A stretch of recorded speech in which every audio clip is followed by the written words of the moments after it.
Imagine waking up one morning with $5 million in your bank account, and by this time next year, you can't even afford your rent. Sounds impossible, right? Well, in the rap game, it happens all the time.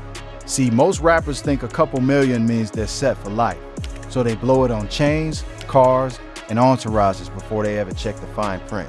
And that fine print is brutal, because most of these artists sign deals so bad, they don't even own the music you're streaming. Every play, every download, that money's going straight into someone else's pocket. So in this video, we're breaking down exactly how these rappers went from millions to nothing. And more importantly, the money mistakes they made that you can learn from, so you never end up in the same position. And there's no better place to start than with Blueface. From $15 million to zero, that's the number people keep throwing around when they talk about Blueface right now, and whether that exact figure is real or not, it captures something everybody's been noticing. This is a guy who just a few years ago looked like he had absolutely everything. Hit records that wouldn't leave your head, viral moments that took over every timeline, boxing events that pulled in pay-per-view buys, reality TV drama that kept millions of people checking in week after week. For a stretch there, Blueface wasn't just a rapper, he was a walking content machine, and it felt like the money and the momentum were never going to stop. But here's where it gets real. After jail, after lawsuits, after years away from music while the industry kept moving without him, people are asking a different question now. Did Blueface actually lose it all, or did he just lose his grip on the moment? Because those are two very different things, and the answer matters more than the headlines want you to think. So let's go back to the beginning, lay out exactly how this thing built up, how it started slipping, and what the real financial picture looks like today versus what the rumors are claiming. Let's rewind to the era that made him. Blueface, real name Jonathan Porter, came out of Los Angeles with a sound nobody else was doing at the time. Offbeat delivery, almost like he was rapping slightly out of sync with the instrumental on purpose. And it shouldn't have worked, but it did. Thotiana turned into the song that was inescapable. It was the kind of record that crossed over from hip-hop playlists into TikTok challenges, into remixes, into every corner of the internet at once. And once a record hits that level of saturation, the artist behind it stops just being a musician. He becomes a personality people want to follow every single day. That's exactly what happened with Blueface. The momentum from those early tracks didn't just give him chart success, it gave him a multi-platform career almost overnight. He was doing festival dates and packed shows. He was a fixture on social media, the kind of person whose live streams and posts generated their own news cycles. He stepped into the boxing world, headlining exhibition matches that pulled curious eyes well outside of hip-hop, because at that point, people weren't just listening to him, they wanted to watch him. And then came the reality television side of his career, which arguably made him even more famous than the music did. Relationship drama, public arguments, unpredictable moments, all of it played out in front of an audience that couldn't look away. Think about how unusual that combination actually was at the time. Most rappers in his position were focused on one lane, drop music, tour behind it, maybe pick up a brand deal here and there. Blueface was doing all of that while also stepping into a boxing ring for pay-per-view style events, while also becoming one of the more talked about figures in reality television, and while also keeping his personal life public enough that fans felt like they were watching a constantly unfolding storyline. That's not luck, that's a specific kind of internet era stardom when a person becomes more valuable as a character than as a musician. And for a few years, that strategy was working in his favor in every direction at once. It's also worth remembering how fast this all happened. We're talking about someone who went from a relatively unknown artist to a name everybody recognized within the span of a single year. That kind of speed creates its own problems down the line, because an audience that falls in love with you that fast often expects the next big moment just as quickly, and if it doesn't come, they don't wait around. But in the moment, nobody was thinking about that. They were thinking about how this one rapper had figured out how to be everywhere at once. Music, sports, reality TV, and social media all stacked on top of each other. Now here's why so many people assumed he was sitting on long-term wealth. When you're pulling income from that many directions at once, music royalties, touring, brand deals, boxing purses, reality show paychecks, social media monetization, it looks like diversification. It looks like a smart modern celebrity building a financial foundation that doesn't depend on one single hit record. And for a moment that assumption made sense. He bought property, he was associated with a heavily customized camo blue mansion in Chatsworth that he picked up around 2020 for roughly $1.22 million, a place that basically became part of his brand, a house people recognized from videos before they ever saw an address. He later picked up another property out in Canyon Country in the Santa Clarita Valley, a 5-bedroom, 5-bathroom place built in 2018 that he purchased in 2019 for just under $1.25 million, complete with his own recording studio space. Fans saw the lifestyle, saw the headlines, saw the constant media presence, and concluded the bank account had to match the buzz. And honestly, that's not an unreasonable conclusion to draw from the outside. When somebody's house is a recurring character in their own content, when their live streams are pulling numbers most influencers will kill for, when they're headlining boxing cards and getting reality show paychecks on top of streaming royalties, it's easy to assume all of that adds up to generational wealth. The visible signs of success were everywhere. What's much harder to see from the outside is the other side of the ledger, the legal fees, the lifestyle costs, the way fame disallowed tends to generate its own expenses just to maintain. But buzz and banked wealth are not the same thing, and that gap is exactly where this story starts to turn. So when did the slowdown actually begin? It wasn't one single moment. It was a slow shift in what he was known for. Somewhere along the way, the conversation around Blueface started moving away from music and toward controversy, public arguments, altercations, headlines that had nothing to do with a new song and everything to do with his personal life spiraling in public. And once that shift happens for an artist, the algorithm and the audience both start treating you differently. You're no longer the guy with the new record, you're the guy something dramatic just happened to. That pattern eventually caught up with him in a serious way. Blueface had a 2021 assault case tied to an incident at a venue, and he was initially given a suspended sentence with probation. But in January 2024, he turned himself in after violating that probation, reportedly tied to being caught with drug paraphernalia. A judge handed down a maximum of 4-year sentence. He ended up serving close to 2 years before being released in early November 2025. Now think about what that actually means for a career that runs on momentum. Almost 2 years with no new music, no touring, no consistent presence, while the entire industry kept moving at internet speed. That's the part casual fans don't always think about. In music, especially in a genre where trends shift practically by the month, attention is the most perishable resource an artist has. New names break out every single week. New sounds take over. The algorithm doesn't wait for anybody, and it definitely doesn't wait for someone who's been off the grid for 2 years. So even before a single financial number gets mentioned, you already have a structural problem.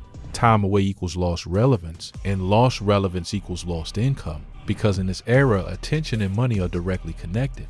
And it's not just that fans forget, it's that the entire ecosystem around an artist depends on continuous activity. Streaming platforms reward artists who keep releasing because the algorithm needs fresh content to push. Brand partnerships depend on the artist's relevance score staying high, and that score drops fast during long periods of silence. Touring opportunities dry up because promoters book based on current demand, not past hits. Even social media following, which felt unshakable during the peak years, quietly erodes when there's nothing new to engage with. So 2 years away isn't just 2 years of missed paychecks from new music, it's 2 years of every adjacent revenue stream shrinking at the same time, compounding on top of each other. There's also a psychological shift that happens with audiences during a gap like that. The version of Blueface that fans remembered going into prison, the viral hitmaker, the boxing personality, the reality TV main character, gets frozen in time. Meanwhile, the culture around him keeps evolving without him. New artists fill the exact space he used to occupy. New controversies become the thing people are talking about. By the time he was released, he wasn't just returning to the same industry he left, he was returning to a completely different attention landscape, one that had already replaced him several times over. Which brings us to the financial pressure stories that started circulating right after he got out. In December 2025, just about a month after his release, reports surfaced that Blueface had listed his Santa Clarita Valley mansion, the same custom property closely tied to his brand, for $1.25 million. According to TMZ and several outlets that picked up the story, the listing came through an LA-based real estate agent, and the price tag was notable for one specific reason. It was essentially what he paid for the property roughly 6 years earlier. Not a markup, not the kind of appreciation you'd expect from a celebrity-owned home in that market, just close to break even.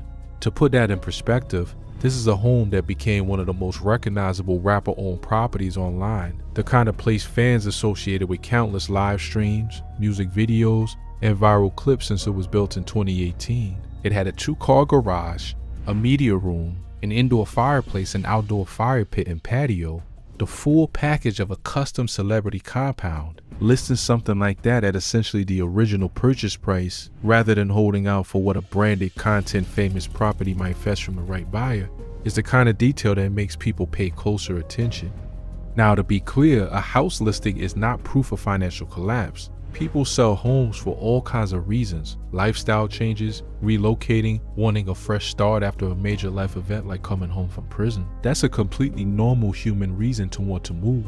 But the pricing and the timing are exactly why fans and reporters started connecting dots. A seller motivated to maximize profit holds out for the best offer, maybe waits months for the right buyer willing to pay a premium for the branding. A seller motivated to move quickly, fast enough to basically just recover what they put in. That's a different kind of urgency, and paired with everything else hitting at the same time, it's reasonable that people started asking whether this was about more than just wanting new walls to live behind. It's also worth noting that as of early 2026, the property reportedly still hadn't sold, which some reports attributed to the custom branding narrowing the pool of interested buyers, since not everyone wants to live in a house that's instantly recognizable from somebody else's old live streams. Because right around that same window, a separate financial story was unfolding, and this one had real legal teeth behind it. This goes back to an online feud with Soulja Boy. If you follow hip-hop internet drama at all over the past few years, you know these back and forths can get personal fast, and this one did. During a public dispute, Blueface made statements suggesting he was the biological father of a child that Soulja Boy shares with Jacqueline Martinez. Martinez didn't let that slide. In 2023, she filed a defamation lawsuit, claiming the statements caused her serious emotional and mental distress, including documented claims of depression, anxiety, panic attacks, and more. Blueface reportedly did not show up to participate in the case at all, and when a defendant doesn't engage with a lawsuit, courts don't just let it disappear.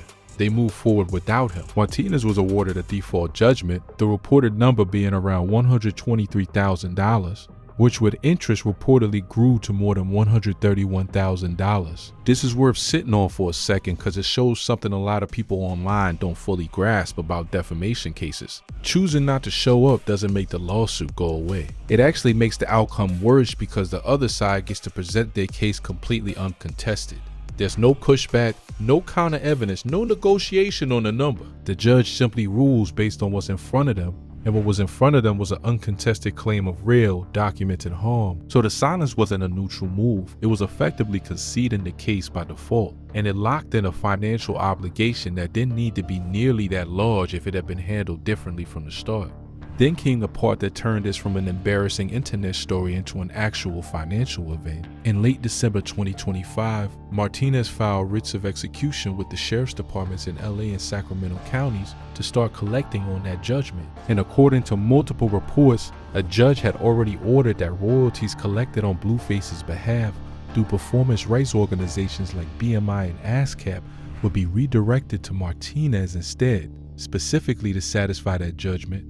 Sit with that for a second, because this is the part that matters way more than people give it credit for. We're not talking about a vague rumor of financial trouble. We're talking about an actual court order that can intercept music royalties, real income generated by his catalog, before it even reaches him, and reroute it to pay off a debt that started as an online argument. That's the clearest example you'll find of how internet drama doesn't stay internet drama. It can become a binding legal obligation that chips away at your income for years, long after everybody's forgotten what the original argument was even about. Every time one of his older records gets streamed, every time radio plays a track he's credited on, a portion of what should be landing in his account is instead being diverted somewhere else entirely until that judgment is fully paid off.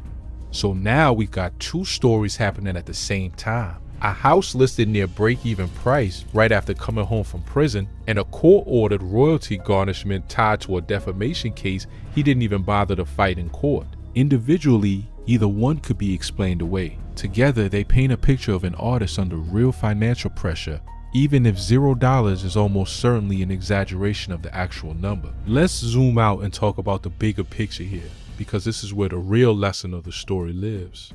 Viral fame and financial stability are not the same engine, and they don't run on the same timeline. When Blueface was everywhere, the lifestyle that came with that fame, the property, the public image, the expectation of staying relevant through constant content, all of that gets expensive fast. And it stays expensive even after the income that funded it starts to slow down. That's the trap a lot of viral era artists fall into. The lifestyle adjusts to the peak earning years almost instantly, but very few people adjust it back down when things slow. Houses don't get cheaper to maintain. Public image doesn't get cheaper to keep up. Legal bills definitely don't get cheaper.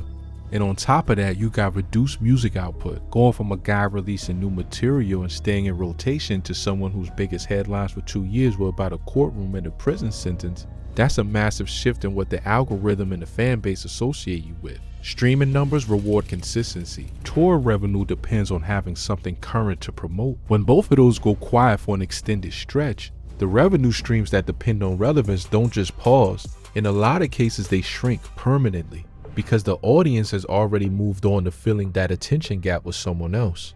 There's also a quieter financial pressure that doesn't always make headlines but matters just as much, and that's the cost of simply being a public figure with an unstable image. Legal representation isn't free. Court appearances, settlements, ongoing obligations like the royalty garnishment, all of that drains resources steadily over time rather than in one dramatic hit. It's not the kind of thing that shows up as a single shocking headline.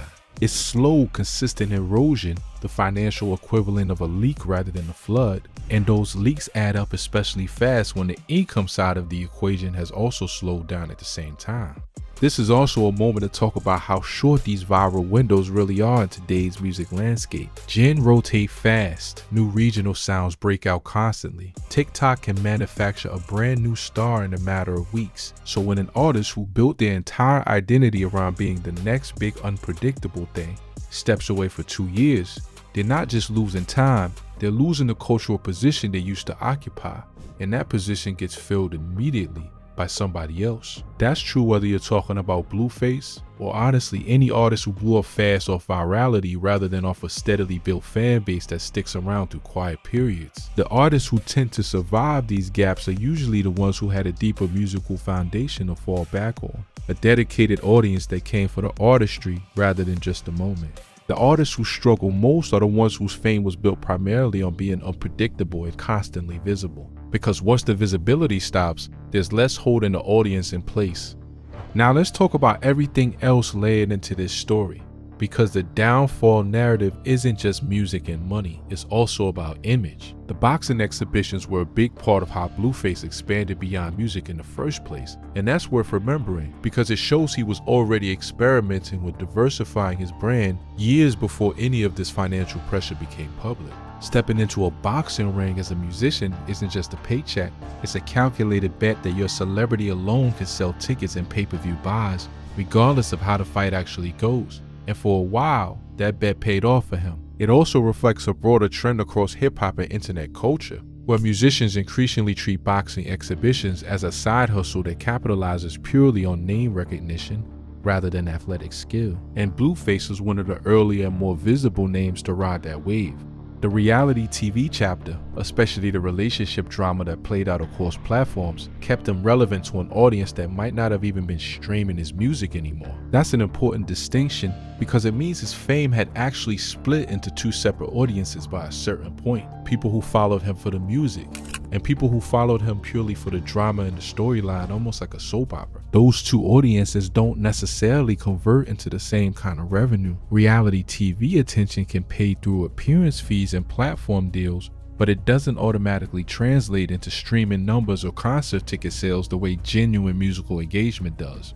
And the public controversies, the altercations, the legal trouble, all of it kept his name circulating just under a completely different kind of spotlight than the one that made him famous in the first place. That's actually one of the more interesting parts of this whole story. Some artists go quiet and disappear from the conversation entirely.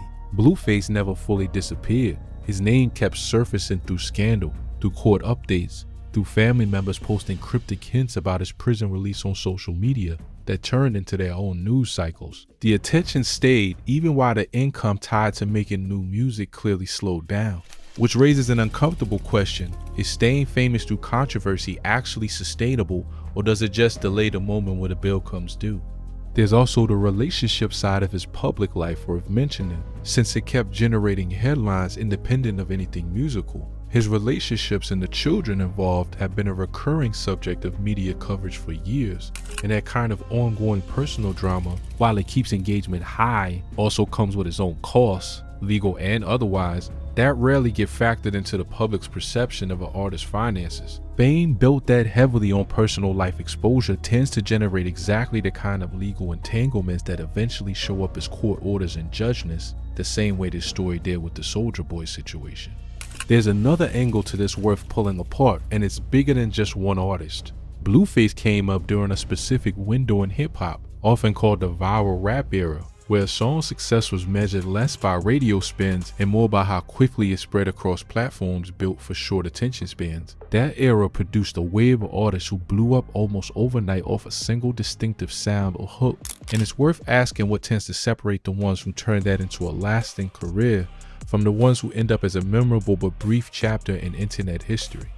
The artists who survive that transition usually do one of two things. Either they keep evolving their sound fast enough to stay technically relevant, releasing consistently enough that the audience never gets a real chance to forget them, or they lean into a completely different kind of longevity, becoming a cultural reference point, a name people still bring up years later, even without new music, almost like a nostalgia act that never has to chase the algorithm again. Blueface's path has been messier than either of those clean outcomes. He stayed culturally present, but mostly through controversy and legal headlines rather than through music, which keeps his name circulating without necessarily converting into the kind of revenue that built his fortune in the first place. This is also where it's worth mentioning the toll that public scrutiny itself takes on an artist's earning potential. Brand partnerships, sponsorships, the kind of corporate money that quietly funds a lot of celebrity wealth, those tend to dry up fast around an artist with an unpredictable legal history. Companies don't want their name attached to ongoing court cases, and that's an invisible revenue stream that disappears without ever making headlines of its own. So while fans are focused on the house listing and the lawsuit, there's likely a quieter loss happening in the background too. Opportunities that simply never got offered in the first place because of the risk involved. Since his release in November 2025, Blueface has reportedly been active again, dropping new music, getting linked to streaming collaborations, and reportedly being attached to a new dating show. That's not nothing. That's someone clearly trying to rebuild momentum rather than fade away quietly. Fans even noted he came home looking noticeably different physically, having put on weight while incarcerated, which became its own talking point, and honestly worked in his favor in terms of generating renewed curiosity about him. The house listing might eventually sell, the royalty garnishment will presumably run its course once the judgment is satisfied, and none of that necessarily means the story is over. But a real comeback requires more than just being active again. It requires consistent output, not a single viral moment followed by months of silence. The artists who successfully rebuilt after a gap like this didn't do it with one comeback single. They did it by staying in the conversation week after week until the audience trusted they were actually back for good, not just testing the waters. It requires staying out of the kind of legal trouble that took 2 years off his career in the first place, because audiences are far less patient with a second disappearance than they were with the first. Forgiveness for one mistake is common in this industry. Forgiveness for a repeated pattern is much harder to come by, and the audience tends to lose patience faster the second time around. It also requires finding a way back into a cultural conversation that has moved on significantly since Thotiana first took over the internet. In a landscape where new artists break out on a weekly basis and old viral stars have to fight just to stay in the algorithm's good graces, that might mean leaning back into the unpredictable larger-than-life persona that made him famous in the first place. Or it might mean a more deliberate pivot toward consistent musical output that builds a sturdier, less headline-dependent fan base. Either path is possible, neither one is guaranteed, and both require something that's been in short supply over the last several years, which is sustained focus without another legal or personal crisis derailing the progress. So did Blueface really go from $15 million to zero? Probably not literally. That exact number doesn't hold up against the actual reporting. What's far more accurate is that the momentum slowed dramatically. The legal bills piled up, the royalty stream took a court-ordered hit, and the lifestyle built during the peak years didn't shrink at the same pace as the income did. That's not the same as losing everything, but it's also not nothing. And it's a much more honest way to understand what's actually happened to him than a clean, dramatic headline number ever could be. What do you think? Did Blueface lose the money, or did he just lose the moment? Drop your take in the comments, and if you want to see how the rest of this story plays out, stick around for what's coming next. Chrisean Rock just turned 26 years old, and y'all, the way this woman is living right now is beyond sad. We talking about a girl who went from being broke in Baltimore to being a reality TV millionaire, to fighting on undercard boxing shows just to keep the lights on. And the wildest part of this whole story, Blueface himself came out on social media saying her son isn't even his, and that the real father is a man named Ronnie, the same Ronnie Doe who tragically lost his life in the middle of all this fraternity chaos. Her family fired right back, calling that claim a flat-out lie. So buckle up, because by the end of this video, you're gonna understand exactly how a girl who had the world in her hands ended up here at 26, still fighting, literally, just to survive. Yo, what's good, fam? We're about to dive deep into one of the most heartbreaking comeback or collapse stories in the culture right now. Chrisean Rock, the girl from Baddies, the girl from Crazy in Love. The girl half of y'all watched grow a whole baby on camera while arguing with her on again, off again man.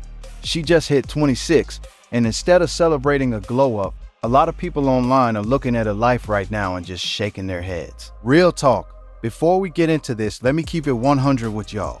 There's a lot of rumors floating around about her son, about who's really the father, about what happened to the men in her life. We about to separate the fact from the internet noise. And trust me, the real story is wild enough without us having to make anything up. Let's go all the way back, because you can't understand where Chrisean Rock is now without understanding where she came from. Her government name is Chrisean Eugenia Malone, born March 14th, the year 2000, out in West Baltimore, Maryland. Now check this. She ain't grow up as an only child getting all the attention. This girl is one of 12 children. 12. Picture that household for a second. Her father was in and out of the prison system for a huge chunk of her childhood, so there wasn't always a man around to hold things down. And her mother was dealing with her own struggles with addiction, which meant the stability a lot of us take for granted just wasn't there for young Chrisean. Multiple reports say she experienced stretches of homelessness growing up, bouncing around trying to find ground to stand on as a kid.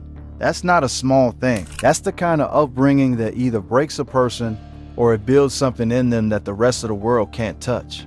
And what got built in Chrisean was a fighter. Literally. She found track and field, and she was nice with it. Talking Junior Olympics level nice. Her own sister has said on camera that Chrisean on the track is a beast, and she meant that as the highest compliment. That athletic talent actually opened the door for her. She had the chance to attend a Division I school off her speed alone. She ended up out in California at Santa Monica College, still running track, still grinding, but inside her, music was calling. She wasn't trying to just be known for running fast. She wanted bars. She wanted a mic. So somewhere in the middle of chasing one dream, she started building another one, posting content, building a following, putting out music under different names before the world knew her as Chrisean Rock. Now, for those of y'all who haven't been keeping up since the early days, let me give you the cultural translation real quick. Chrisean started putting herself out there on social media all the way back around 2015. Just regular pictures, modeling content, swimwear, streetwear, the everyday hustle of trying to build a following before anybody knew her name. That's the grind a lot of these internet personalities go through that fans never see. By the time she landed a spot on Zeus Network's Baddies, she already had years of building her own brand brick by brick. Baddies itself became one of the network's biggest franchises, running multiple seasons, and Chrisean quickly became one of the most talked about personalities on the entire show. Loud, unpredictable, and impossible to ignore. That's the foundation she was standing on before Blueface ever entered the picture. She wasn't some random girl who got discovered out of nowhere. She had already put in work to become a known name in this industry. Now let's talk about how she ended up tangled up with Blueface, because this is where the story really takes off. His real name is Jonathan Porter, the rapper known for Thotiana, already a known name in the industry with his own wild reputation. Now, for people who haven't been keeping up with him, Blueface had already built a name for himself as one of the most unpredictable, controversial figures in hip-hop, known just as much for his chaotic personal life and his offbeat flow as he was for his music. So when these two crossed paths, it wasn't exactly two calm, low-key people meeting. It was two of the most chaotic personalities in the culture colliding at the same time. And the streets already knew that combination was going to be must-watch television. The two of them connected around June of 2022. And at first, this wasn't a love story. At first, this was a business move. Chris Scene came into Blueface's world as his artist. He saw something in her, that raw, unfiltered energy, that I don't care what y'all think attitude, and he wanted to put it to work. But here's where it gets real. Working that close with somebody, in that environment, things don't always stay professional. The chemistry between them shifted from artist and mentor into something way more complicated, way more public, and honestly, way more volatile than either of them probably expected. Because let's be clear, this wasn't a quiet, behind closed doors relationship. Just a couple months into them being public, in August of 2022, video surfaced of the two of them in a full-on physical altercation in the middle of Hollywood Boulevard. Throwing hands, wrestling on the ground, the whole nine. Blueface later said the fight kicked off because he went through her phone and didn't like what he found. This was the blueprint for what their relationship would become: public, chaotic, and constantly under a microscope. But instead of that being the end of it, it became the beginning of a brand, because the streets, and eventually all of America, could not stop watching. That's when the reality TV machine kicked into gear. Chris Scene had already built a presence on Zeus Network show Baddies, which became one of the network's biggest hits. But then she and Blueface got their own spin-off, Blueface and Chris Scene Crazy in Love, and that show turned their relationship into a full-blown business. Every fight, every makeup, every secret, every accusation, all of it became content, and content was money, real money. At one point during an argument that got filmed for the show, Blueface flat out told her she didn't even bring in $10 million during her last round of paydays. And the way he said it, it wasn't a compliment, it was a complaint. Like 10 million wasn't enough. Let that sink in. The number being thrown around in casual arguments on this show was 8 figures. This girl who used to be homeless as a kid in Baltimore was now living a life where missing $10 million in a payday cycle was something to be mad about. That's the part outsiders never really understood about this couple. From the outside, all people saw was the screaming matches, the petty arguments, the public drama. But behind that drama was an entire economy. Appearance fees, brand deals, the show's own paycheck, merchandise, all of it tied directly to how loud and chaotic their relationship looked on camera. The more they fought, the more clips went viral, and the more clips went viral, the more money flowed in. It's a messed up cycle if you really think about it. The worse things got between them privately, the better things looked for them financially. And Chris Scene leaned all the way into that energy, posting about her freedom, bragging at times that she felt like she controlled the direction of Baddies itself because of how much attention she pulled toward the show. For a minute, it really did look like this girl from West Baltimore had cracked the code on turning chaos into currency. But money on camera and stability in real life are two completely different things.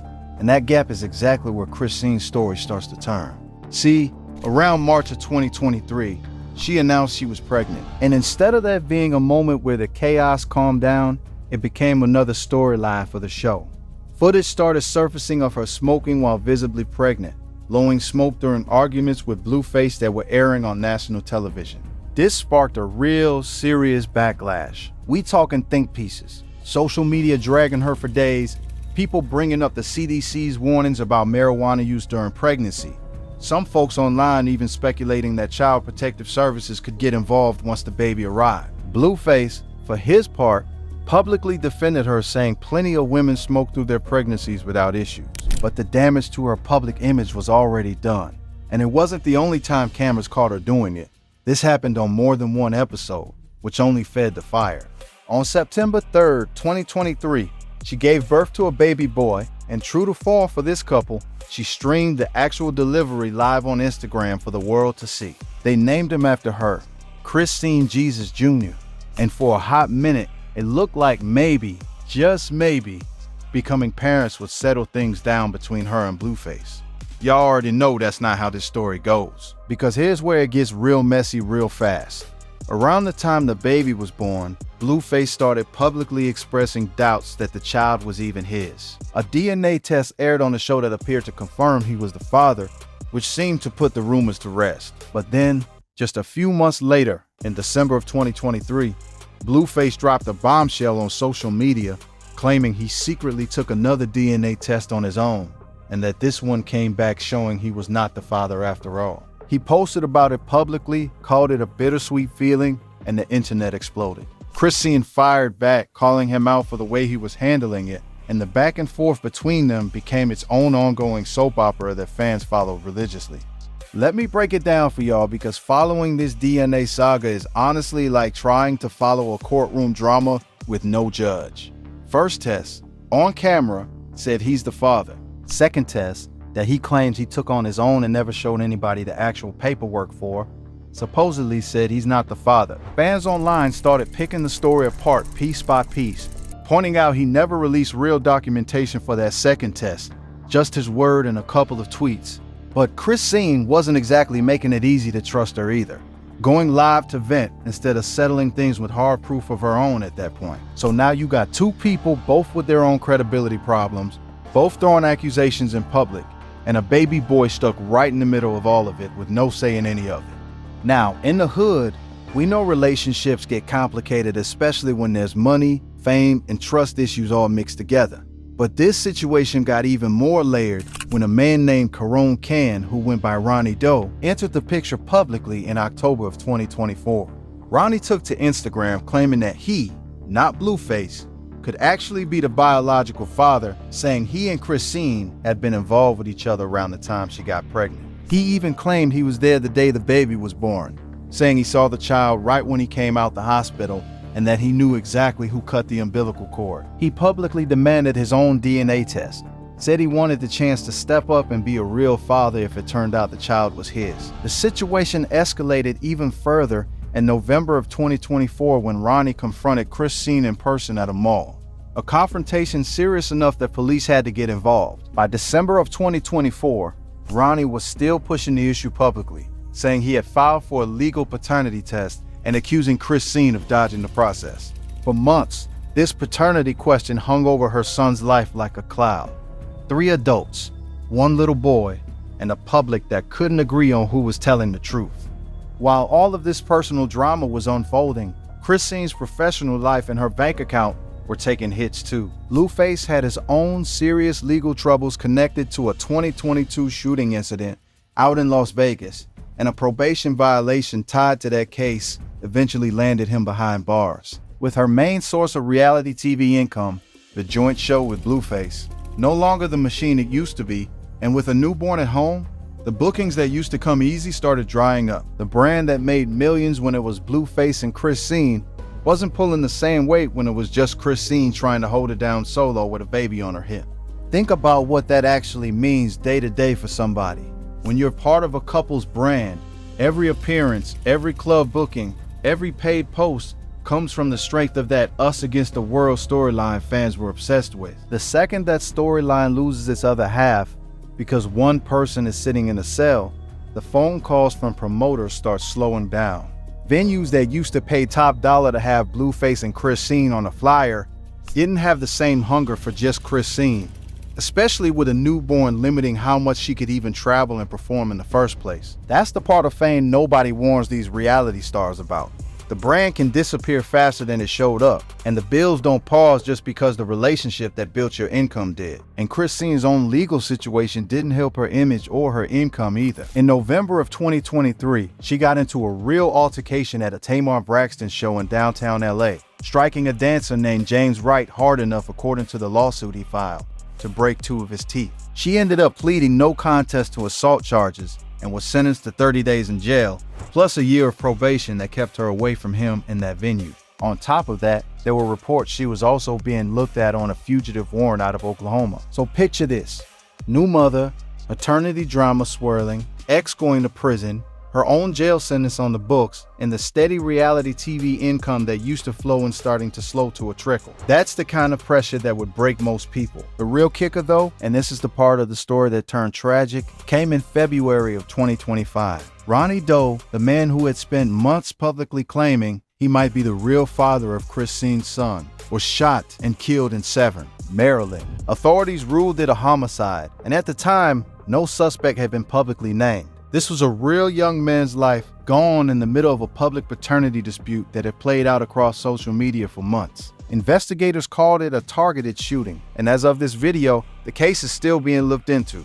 That's a real family out there grieving a real loss, and it's important we don't lose sight of that in the middle of all this internet drama. And just days after his death, Christine posted what she said was a paternity test on her son's own Instagram account, claiming it proved once and for all that Blueface was the biological father. Now, instead of that bringing closure, it brought even more controversy. People online immediately questioned the timing of the post, wondering why she would share it right after Ronnie's passing instead of months earlier when he was alive and demanding answers.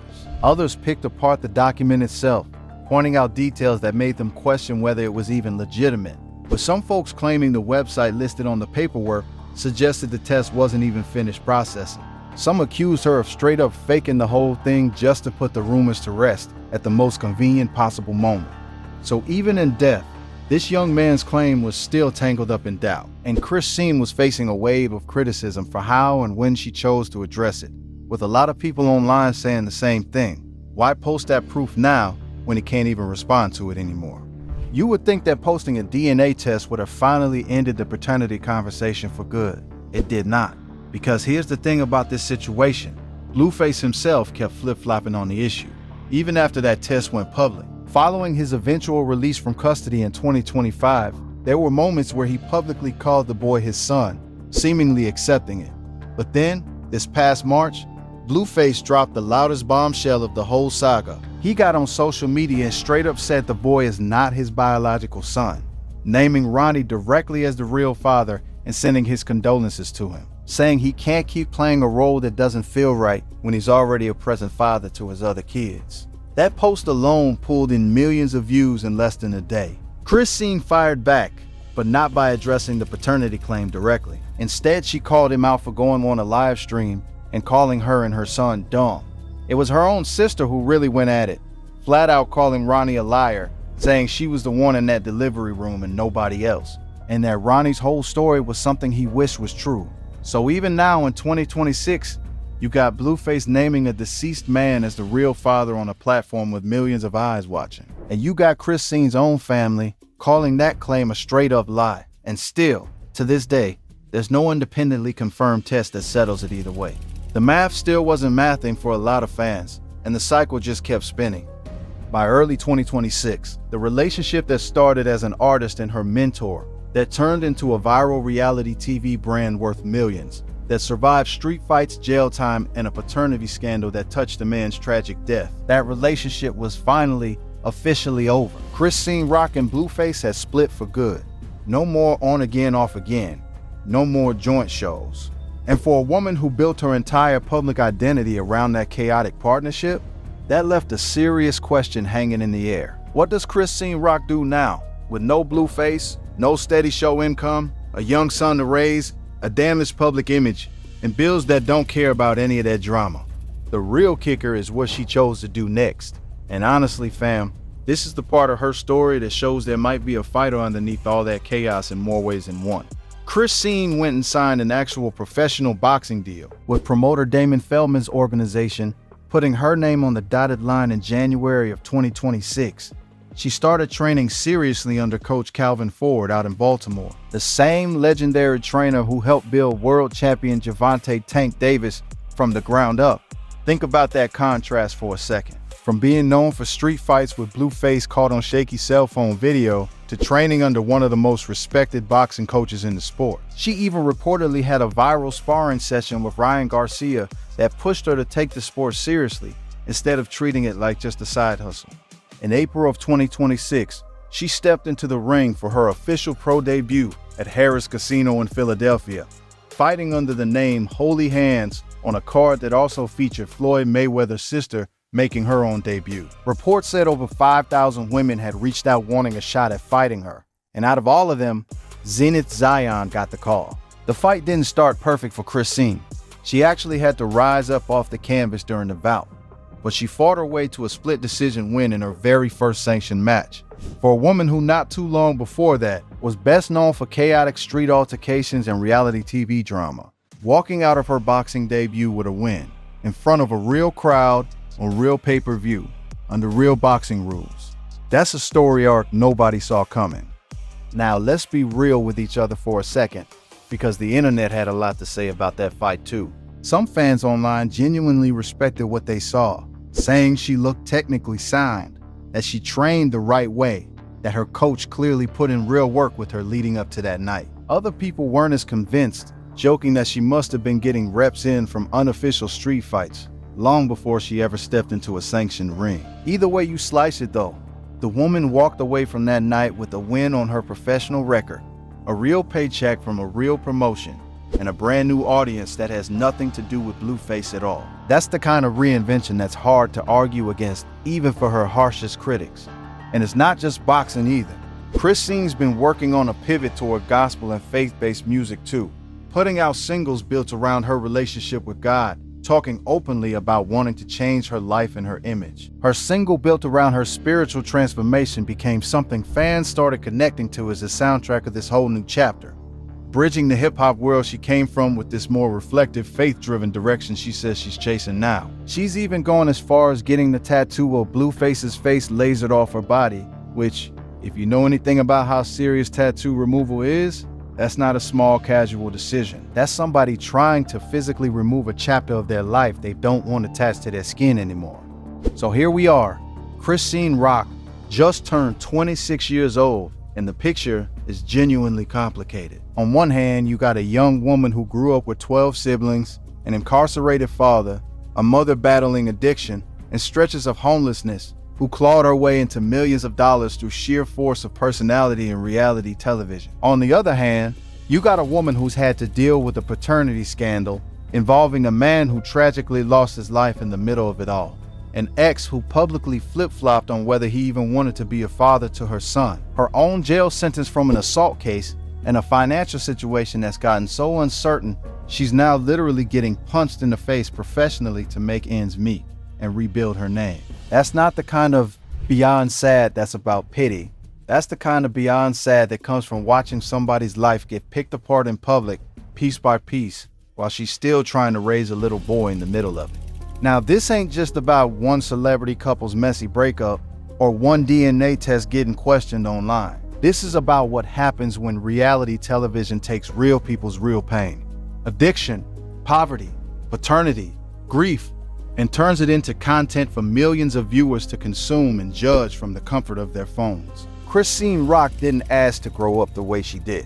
She didn't ask for Ronnie Doe to lose his life in the middle of a paternity dispute that the whole internet had opinions about. But she did choose to live almost every part of her healing, her parenting, and now her boxing career, out loud in front of cameras, for better or worse. And honestly, fam, that's what makes this story so hard to look away from. We watched this girl go from homeless kid to track star to reality TV artist to the highest paid villain on basic cable to a grieving co-parent caught in a national paternity scandal to a professional boxer with her hand raised in victory, all before she even hit 27. Most people don't live 3 lifetimes by the time they're in their mid-20s. Christine's lived about 5, and whether you respect her choices or you think she's brought a lot of this on herself, you can't deny the woman keeps getting back up, over and over, no matter how many times life or the internet tries to knock her down. At the end of the day, Christine's situation isn't just about one wild relationship or one controversial DNA test. It's about resilience and about how the same fire that got a homeless kid from West Baltimore all the way to a reality TV empire worth millions can also be the same fire that's now fueling her boxing comeback, one fight at a time. The real question now is whether this new chapter, the gloves, the gospel music, the distance from Blueface, the focus on her son, actually sticks, or whether the cycle of chaos that's defined her 20s so far finds a way to pull her back in. What are your thoughts on Christine Rock's situation and where you think her life goes from here? Drop your honest opinion in the comments. And if you want to see more breakdowns like this one, go ahead and click on the next video on your screen. Because trust me, this culture never runs out of stories.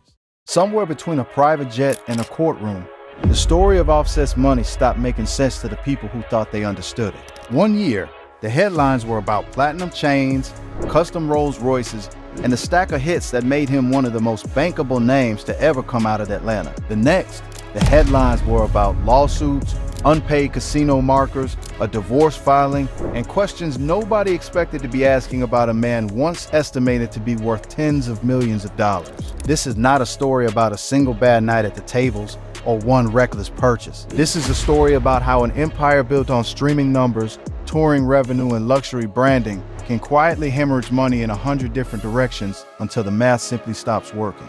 By the end of this video, you will understand exactly how someone who once lived like he was untouchable ended up surrounded by financial pressure from every angle.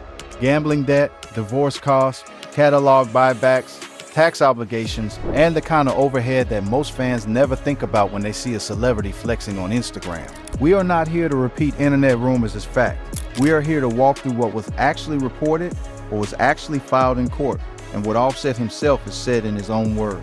So let's start from the beginning, because to understand how someone loses a fortune, you first have to understand how they built one. Yo, what's good, fam? Now, before we get into this wild ride, let's set the scene properly, because the street's been talking about Offset's money for a minute now. But most of y'all only know the headlines, not the whole timeline. Kiari Kendrell Cephas, that's Offset's real name, was born December 14, 1991, in Lawrenceville, Georgia, a suburb just northeast of Atlanta in Gwinnett County. Real talk, his come up wasn't easy. He grew up bouncing between family members after his mother passed away from cancer when he was a teenager, and he was largely raised by his grandmother and other relatives in the Atlanta area. It was in that environment, surrounded by extended family, that he formed a tight bond with his cousin Quavius Marshall, known to the world as Kovo, and another relative, Kershnik Karibal, known as Takeoff. These three were basically raised like brothers fam, and that closeness is part of what made their eventual group feel less like a business arrangement and more like family translated into music. Around 2008 and 2009, the trio began recording together under the name Polo Club, before settling on the name Migos. They wasn't signed to a major label overnight either. They built their sound in Gwinnett County, recording mixtapes, developing the triplet flow that would eventually influence an entire generation of rap delivery, grinding through the regional mixtape circuit that defined how Atlanta artists broke through in the early 2010s. But here's where it gets real. The turning point came in 2013 with the release of the single Versace. That song built around a hypnotic, repetitive flow and a beat that practically demanded a remix. Caught fire locally before Drake hopped on the remix and helped push it into the mainstream conversation. That moment mattered because it was the first time Migos' specific rhythmic style, that triplet cadence that would later get imitated by artists across the whole genre, reached a national audience. From there, the group signed with Quality Control Music, an Atlanta-based label and management company founded by Pierre P. Thomas and Kevin Coach K. Lee, which had a partnership with the major label 300 Entertainment, itself affiliated with Atlantic Records.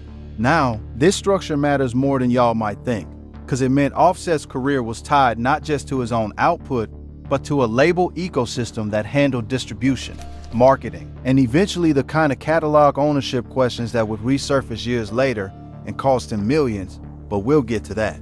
Migos released their debut studio album, Young Rich Nation, in 2015, but the real commercial explosion came with Culture in January 2017.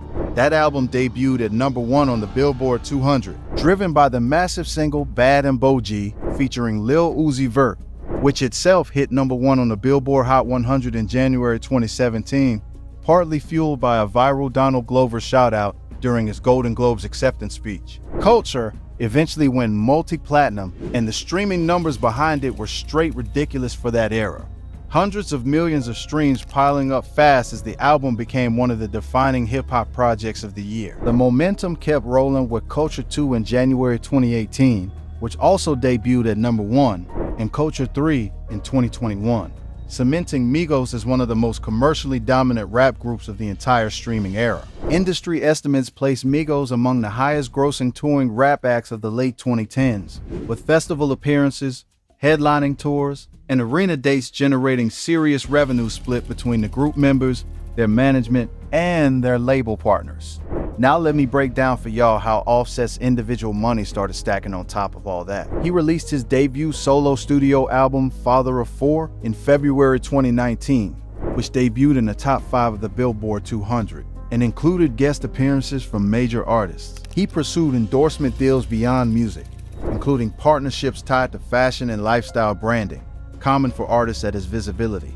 Publishing income from his writing credits across Migos' catalog, plus feature verses on other artists' tracks, added even more income layers beyond touring and album sales. By the early 2020s, public wealth estimates from outlets that track celebrity finances put Offset's net worth in the range of tens of millions of dollars, with some estimates climbing as high as $50 million or more at various points. Factoring in real estate, music royalties, brand deals, and nearly a decade of accumulated earnings at the top of mainstream hip-hop. That's the foundation, fam. And now we're about to talk about how that foundation started cracking.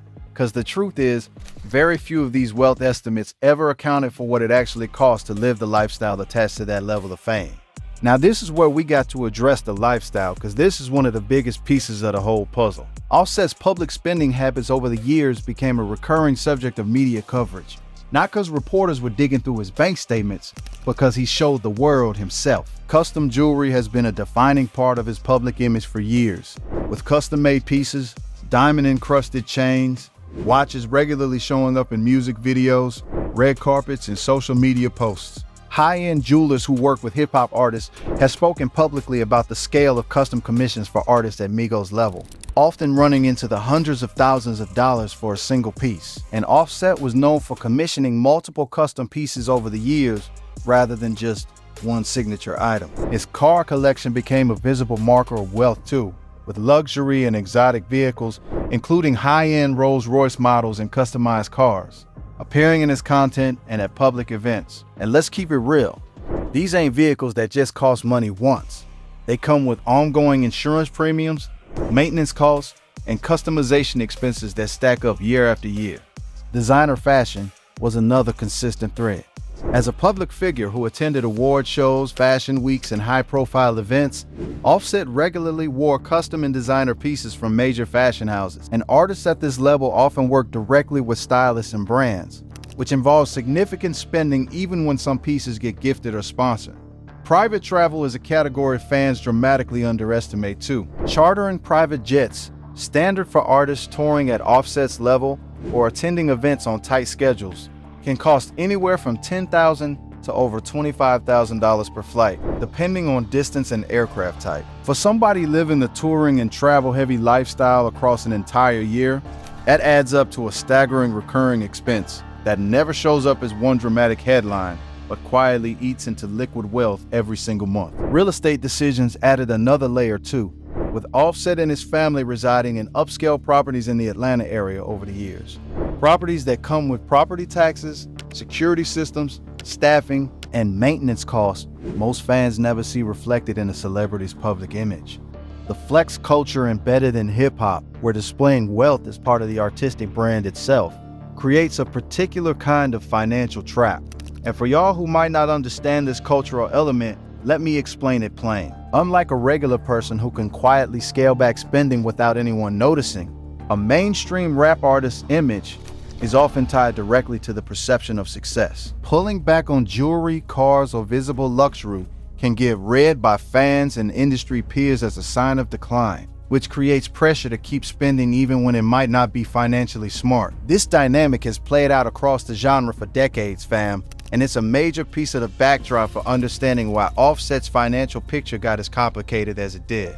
Now we move into one of the most consequential, most heavily reported developments in this whole story, the gambling chapter. And this, the part the internet really ran with. In 2024, reporting emerged detailing a lawsuit filed against Offset by Motor City Casino Hotel, a casino located in Detroit, Michigan. According to the reporting, the lawsuit centered on unpaid casino markers totaling more than $100,000. Now, for y'all unfamiliar with how this works, let me break it down. A casino marker is essentially a short-term, interest-free line of credit that casinos extend to high-value gamblers, allowing them to gamble with money advanced by the casino itself rather than cash on hand.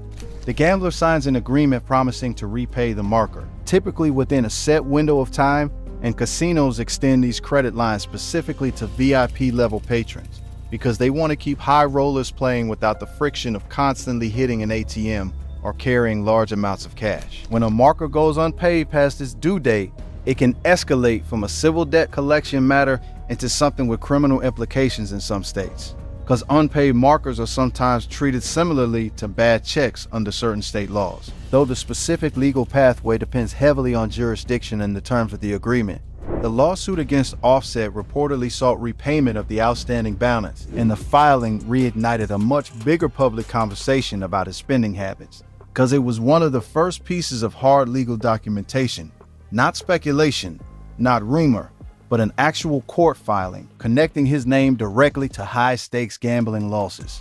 Now hold up. Before y'all start thinking everything said about this online is confirmed fact, it's not. The lawsuit itself and the dollar figure tied to those unpaid markers came through legal filings and got covered by entertainment and hip-hop news outlets tracking the case. But alongside that reporting came a much bigger wave of online speculation about how deep Offset's gambling habits actually ran, much of it extending way past what was documented in court. Public personalities and commentators across podcasts and social media used that lawsuit as a launching pad to speculate about broader gambling problems and financial mismanagement. A speculation about the scope of a habit is different from the documented legal claim itself, which centered specifically on those Motor City casino markers. What we can say with confidence, real talk, is that high-stakes gambling, even short of full addiction, represents a unique financial risk for wealthy entertainers. Casino markers function as leverage. They let somebody gamble with borrowed money, so losses compound way faster than somebody gambling with cash already set aside. And when that debt becomes public through litigation, it becomes a reputational liability stacked right on top of the financial one. Let that sink in. From here, we move into a whole different kind of financial pressure, the business decisions tied to Offset's recording career and his catalog. One of the most significant moves Offset has talked about publicly involves regaining ownership and control over his own music. In interviews, he's discussed spending approximately $10 million pursuing greater ownership and career independence, a move that came in the broader context of shifts at Quality Control Music. In 2023, Quality Control sold a majority stake to HYBE, the South Korean conglomerate behind groups like BTS, in a deal reported to be valued around $300 million. That kind of corporate transaction raises questions for signed artists about who controls their masters, publishing, and long-term royalty streams. For an artist like Offset, who built a decade of his career around Migos and Quality Control, the thought of his life's work being controlled by a structure he didn't directly negotiate created strong incentive to fight for direct ownership. Even at a massive price, artists across the industry have made similar plays throughout history, buying back masters, renegotiating publishing splits, because owning your catalog means owning the royalty stream for life, whereas not owning it means watching somebody else profit indefinitely. Whether the full 10 million figure represents the final cost, the fact that Offset has spoken publicly about spending at that scale shows how expensive true independence can be, even for an artist who already achieved massive success. Now we arrive at, without question, the most publicly dissected chapter of Offset's whole life, his relationship with Cardi B. Let me break this down for y'all properly, because this is the part everybody's been waiting on. The two met in 2017, reportedly connecting around the same period both of their careers were exploding. Cardi B's Bodak Yellow had just become a cultural phenomenon, and Offset and Migos were riding the success of culture. Reports at the time placed their meeting around a Power 99 radio event in Philadelphia.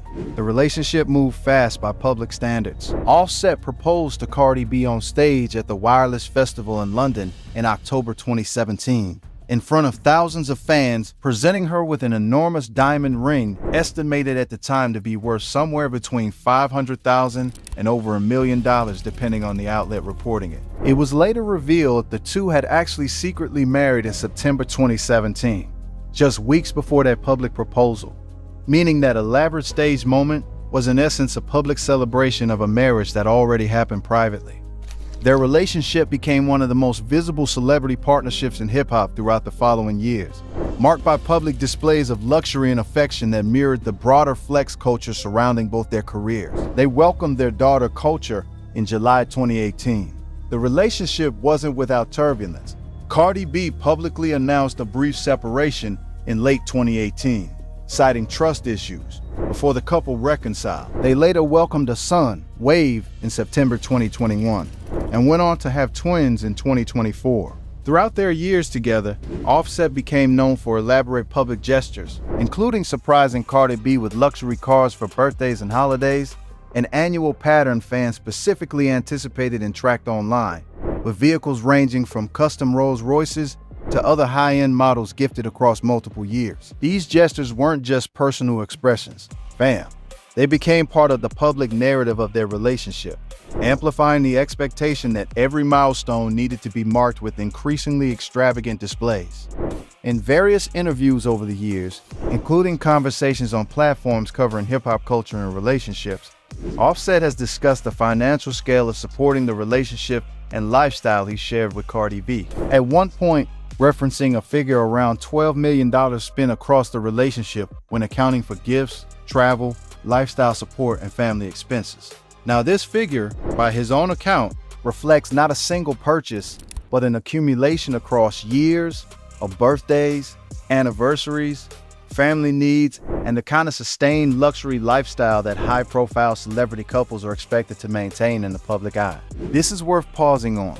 Real talk, because it illustrates something critical about how celebrity marriages function financially at the highest level. When two of the most visible artists in an entire genre are together, there's an implicit pressure, fueled by fans, media coverage, and industry expectation, to continually demonstrate the relationship's success through visible spending. A normal couple facing financial strain can quietly adjust their lifestyle without public scrutiny. A couple like Offset and Cardi B face the opposite dynamic. Any visible scaling back could get read by millions of people as a sign of trouble in the relationship, which paradoxically increases the pressure to keep spending even during periods when it might not make financial sense. That pressure eventually gave way to the chapter most fans are already familiar with, the divorce. In September 2024, Cardi B filed for divorce from Offset, a filing that came after years of on and off public speculation about the state of their marriage. The divorce proceedings became a significant part of the celebrity news cycle, with reporting covering disputes over custody arrangements for their children, conversations about asset division, and the kind of contentious back and forth that often characterizes high net worth celebrity divorces. Discussions around spousal support, child support obligations, and how shared assets accumulated over roughly 7 years of marriage would be divided became part of the public conversation, with legal commentary noting that divorces involving high-earning entertainers often involve complex negotiations over royalty streams, future earnings, jointly purchased real estate, and luxury assets like vehicles and jewelry that were gifted or co-owned throughout the relationship. Regardless of the final settlement details, the divorce itself represents a major financial inflection point, because dividing years of accumulated lifestyle assets, potentially adjusting custody-related financial obligations, and navigating legal fees associated with a high-profile separation all represent real costs layered right on top of everything else, already straining Offset's finance. Adding to this pressure, there were previously reported developments regarding tax obligations. Public records and reporting in past years referenced a federal tax lien connected to Offset, reflecting unpaid tax obligations reported at over $1 million at one point. Now let me break this down plain for y'all, because it's not what some people think.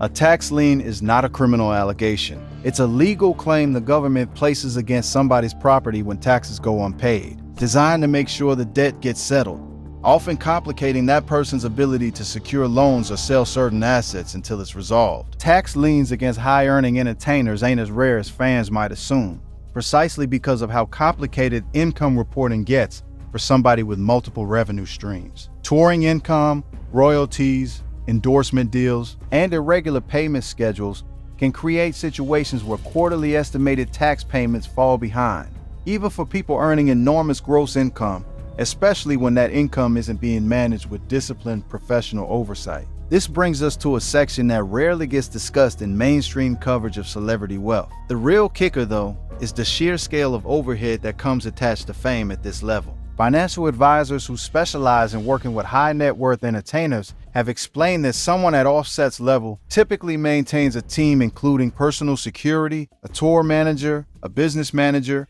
an entertainment lawyer, publicist. Security alone can run into hundreds of thousands of dollars annually.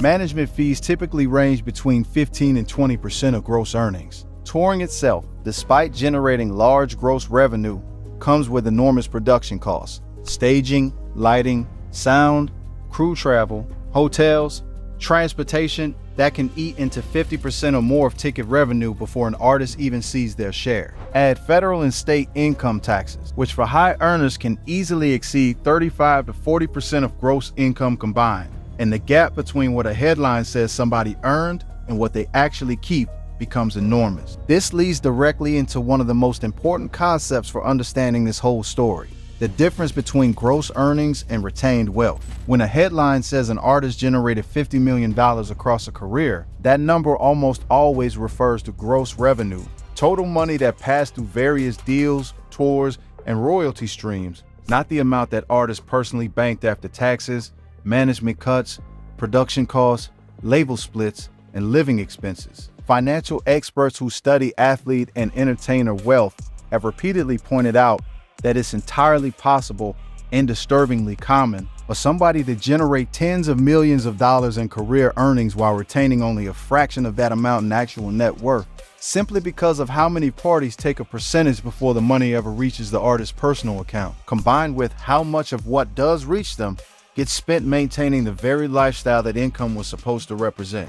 So where does this leave Offset today?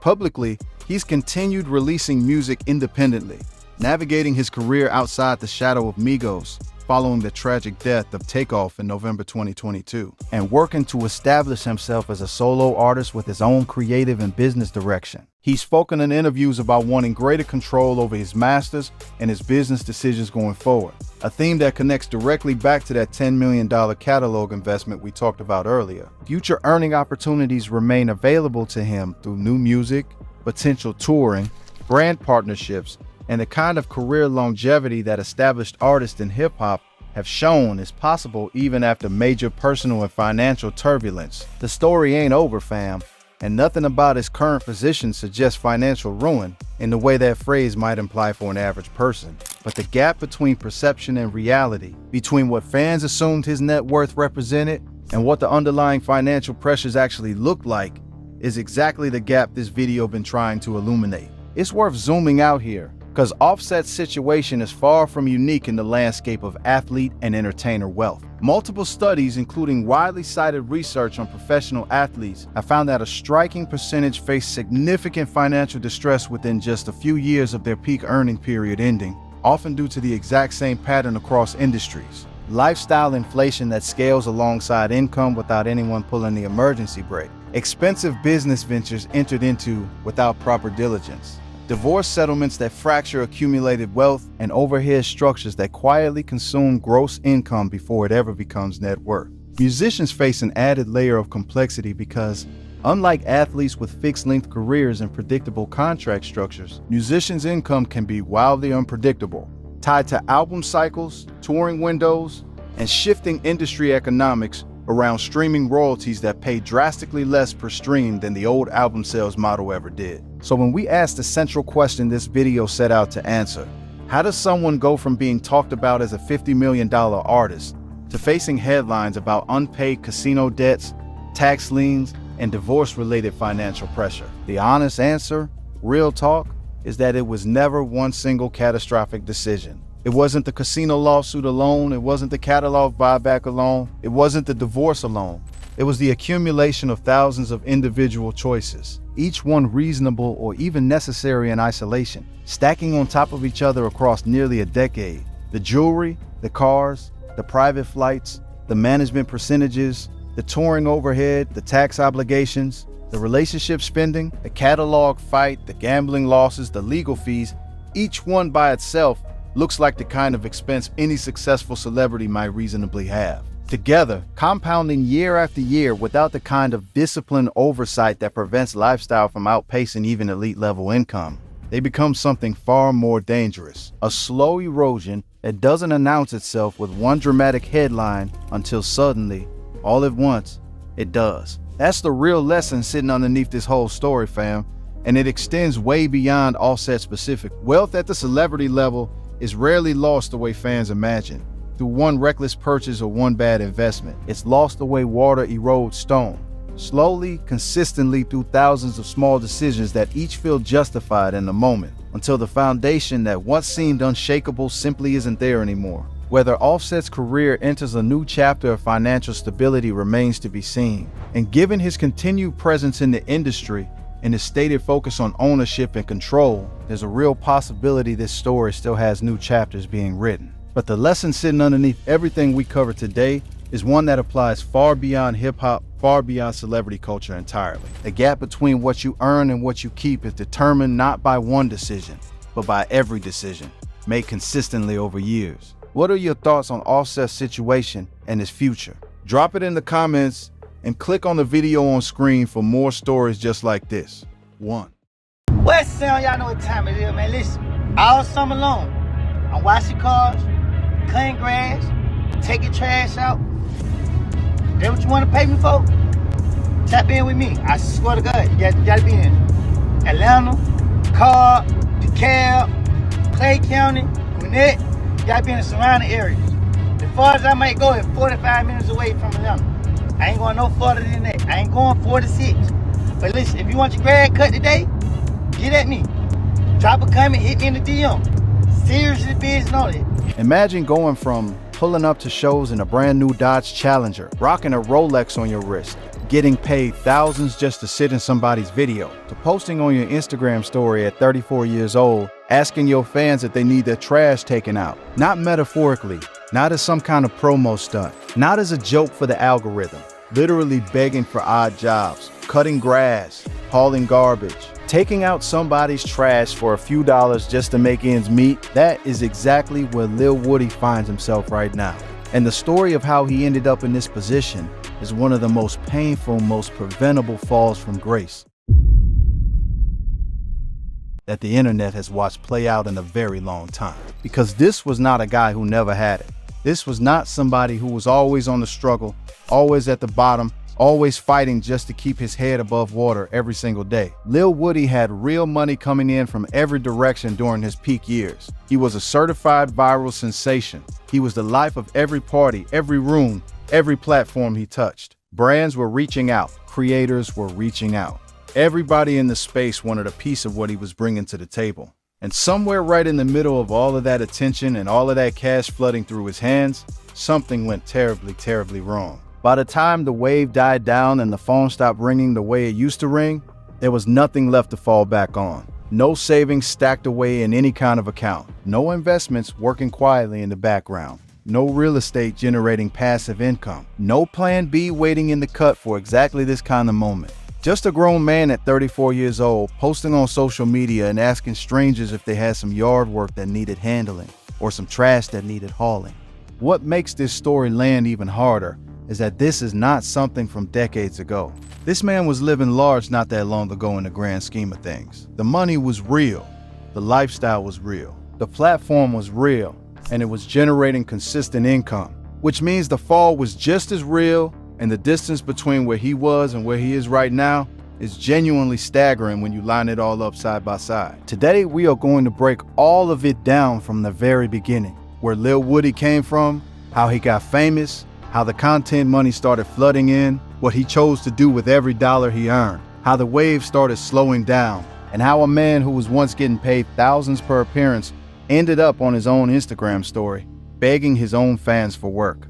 Stay locked in, because this one goes deep. every single part of this story matters. Now, before we get into the full breakdown, let me set the foundation properly, because a lot of people only know Lil Woody from the clips. They recognize the energy, they know the laugh, they recognize that personality that just explodes off the screen every single time he appears on camera. But they do not know the origin. They do not know where he came from or what shaped him into the person the internet eventually locked onto. And you genuinely cannot understand how far a person has fallen without first understanding exactly how high they climbed and what it took to get there. So we're going all the way back to the beginning. Lil Woody is out of Memphis, Tennessee. And if you know anything at all about Memphis, you already understand what that one sentence means without needing any further explanation. Memphis does not produce soft people. It just does not. Memphis is a city with a very specific kind of character. Gritty, raw, loud, and completely unfiltered in a way that is honestly hard to fully convey if you have never spent real time there. It does not apologize for what it is, and it does not raise people who blend quietly into the background or stay silent when they have something to say. There is a particular kind of hunger that gets built into you when you grow up in Memphis. A hunger that comes from seeing the full range of what life can be in very close proximity. The highs, the lows, and everything in between, all on the same blocks and in the same neighborhoods. The people who come up out of that city carry that hunger with them everywhere they go for the rest of their lives. It becomes embedded in how they walk into a room. It becomes part of how they communicate and how they carry themselves in every space they enter. Lil Woody was no exception to any of that. Memphis put its mark on him from the very beginning, long before anyone outside his neighborhood had any idea who he was. He came up in an environment where finding a way to distinguish yourself was not a luxury or a creative choice. It was essentially survival. You either found a way to stand out or the environment swallowed you whole. And from an early age, before any cameras were pointed at him, before any platform gave him a wider reach, before any check was ever cut in his name, it was already clear that Lil Woody was not going to be the one who disappeared into the background. He was always the one who shifted the energy in a room just by showing up. He was always the character, always the person who could take a group of people from completely quiet to fully alive in the span of a few moments. People were drawn to him naturally because he had something that genuinely cannot be manufactured or coached into someone from the outside. He had a completely authentic, magnetic, fully unscripted presence that made everyone in proximity pay attention without even meaning to. He was funny without ever sitting down to write a joke. He was entertaining without putting on a persona or performing a character that was separate from who he actually was. He was just real. In a media landscape where almost everything being served to audiences online is carefully calculated, carefully curated, carefully engineered to hit certain numbers, that kind of raw, unscripted, authentic energy is not something that is easy to find. It is actually one of the rarest things in the entire digital content world, and the internet has a very sharp nose for it. When it finds it, it locks on. And that is exactly what happened when the content world found Lil Woody. So here's how the come up actually went down, because it is important to understand that Lil Woody did not build his name or his platform through any kind of traditional entertainment industry pathway. There was no major label signing. There was no corporate executive at a music company who decided to invest in developing him as an artist. There was no carefully produced and heavily marketed music video that exploded overnight and launched him into the mainstream. His rise was completely and genuinely organic. It started with his personality and spread because the people who encountered it could not help sharing it with everyone they knew. Creators started featuring him in their content. Interviewers started booking him for sit-downs. Media platforms operating in the lane that covers street culture, hip-hop, and the broader culture that surrounds both of those worlds started reaching out to Lil Woody on a consistent basis because of what happened every single time a camera pointed in his direction. Skits, reaction content, sit-down conversations, freestyle sessions. It did not matter what the format was or what the platform looked like. Every time Lil Woody showed up on somebody's channel or somebody's show, he delivered. Not most of the time, not when he felt like it. Every single time, consistently, reliably, without fail. Now here is something that people outside of this particular content space might not fully understand, and I want to take a moment to make sure this lands clearly. In the world of digital media that serves street culture and hip-hop and everything orbiting those two things, personality is not just a concept or a soft skill. Personality is literal financial currency. You do not need a rap career to earn at the level of someone who has one. You do not need chart records or radio spins or a label deal behind you. What you need is to be the kind of person whose presence in a video directly drives more views, more clicks, more comments, more shares, and more revenue for whoever was smart enough to bring you in. Lil Woody was exactly that kind of person for a genuine and sustained stretch of time. His personality alone carried measurable, provable financial value in the open market of digital content creation. Platforms started reaching out regularly because the math was completely undeniable. When Lil Woody appeared in a video, that video outperformed. When he sat down for an interview, the comment section went crazy in real time. When clips featuring him got shared to social media, they circulated across platforms on their own momentum because people genuinely could not help sharing them with their circles. He had become the kind of guest that content creators think about strategically and plan around. Because having someone like that in your corner raises the entire ceiling of what your content can achieve. You do not have to carry the creative weight yourself. You point the camera, you press record, and he handles everything else. And once that reputation was fully locked in across the space, the financial side of things followed accordingly, and it moved fast. We are not talking about small splits of YouTube ad revenue. We are not talking about a couple $100 for a quick cameo. We are talking about real appearance fees. Serious money being exchanged for the opportunity to have Lil Woody's energy and presence on a platform. Being flown to participate in projects, walking away from a single booking with a check that a lot of people in regular 9-to-5 employment do not see in a full month. The demand was real, it was consistent, and for a meaningful stretch of time, Lil Woody was one of the most in-demand personalities operating in his entire lane of digital content. Shows wanted him. Podcasts were actively competing to land him as a guest. YouTube channels with significant subscriber counts and serious revenue were in his inbox regularly. He was everywhere at once, and everywhere he landed, he was getting compensated for it. We are talking thousands of dollars per appearance at the height of his demand.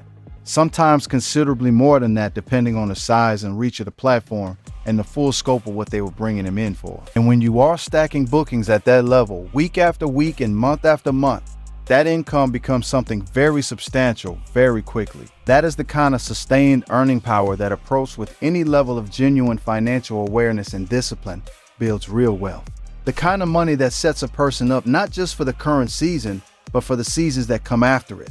But here is where the story takes the turn that changes everything. And this is the part that I need you to stay fully with me on, because this is where the entire trajectory of Lil Woody's life shifts in a direction that eventually lands him exactly where we see him right now. The money was absolutely coming in. Nobody is disputing that. The problem, the real, painful, completely avoidable problem, was what was happening to every single dollar on the way back out the door. Lil Woody was not being quiet or private about his spending habits. He was not hiding what he was doing with his money. He was broadcasting it openly on social media for his entire following and the broader internet to see and react to. And what he was broadcasting was not modest. The watches came first. And when we say watches, we're not talking about a fashion accessory you pick up at a department store or chain mall. We are talking about luxury timepieces, the kind of jewelry that carries serious price tags, pieces that cost more than what a significant portion of working people earn in several months, sometimes more than a full year's salary depending on the piece. These are watches that signal one very specific thing to everyone who sees them: that you have arrived, that the money is different now, that the old version of you who had nothing is officially and permanently in the past. Lil Woody was rocking pieces like these publicly and with regularity on his social media, showing them off as if that level of expenditure was simply his new everyday baseline. And truthfully, when the income is flowing the way it was flowing at his peak, that mindset is dangerously easy to fall into. The spending feels sustainable because the income feels like it is going to continue. Nothing in the moment tells you that it is not going to last, so you spend accordingly, and the spending becomes the habit.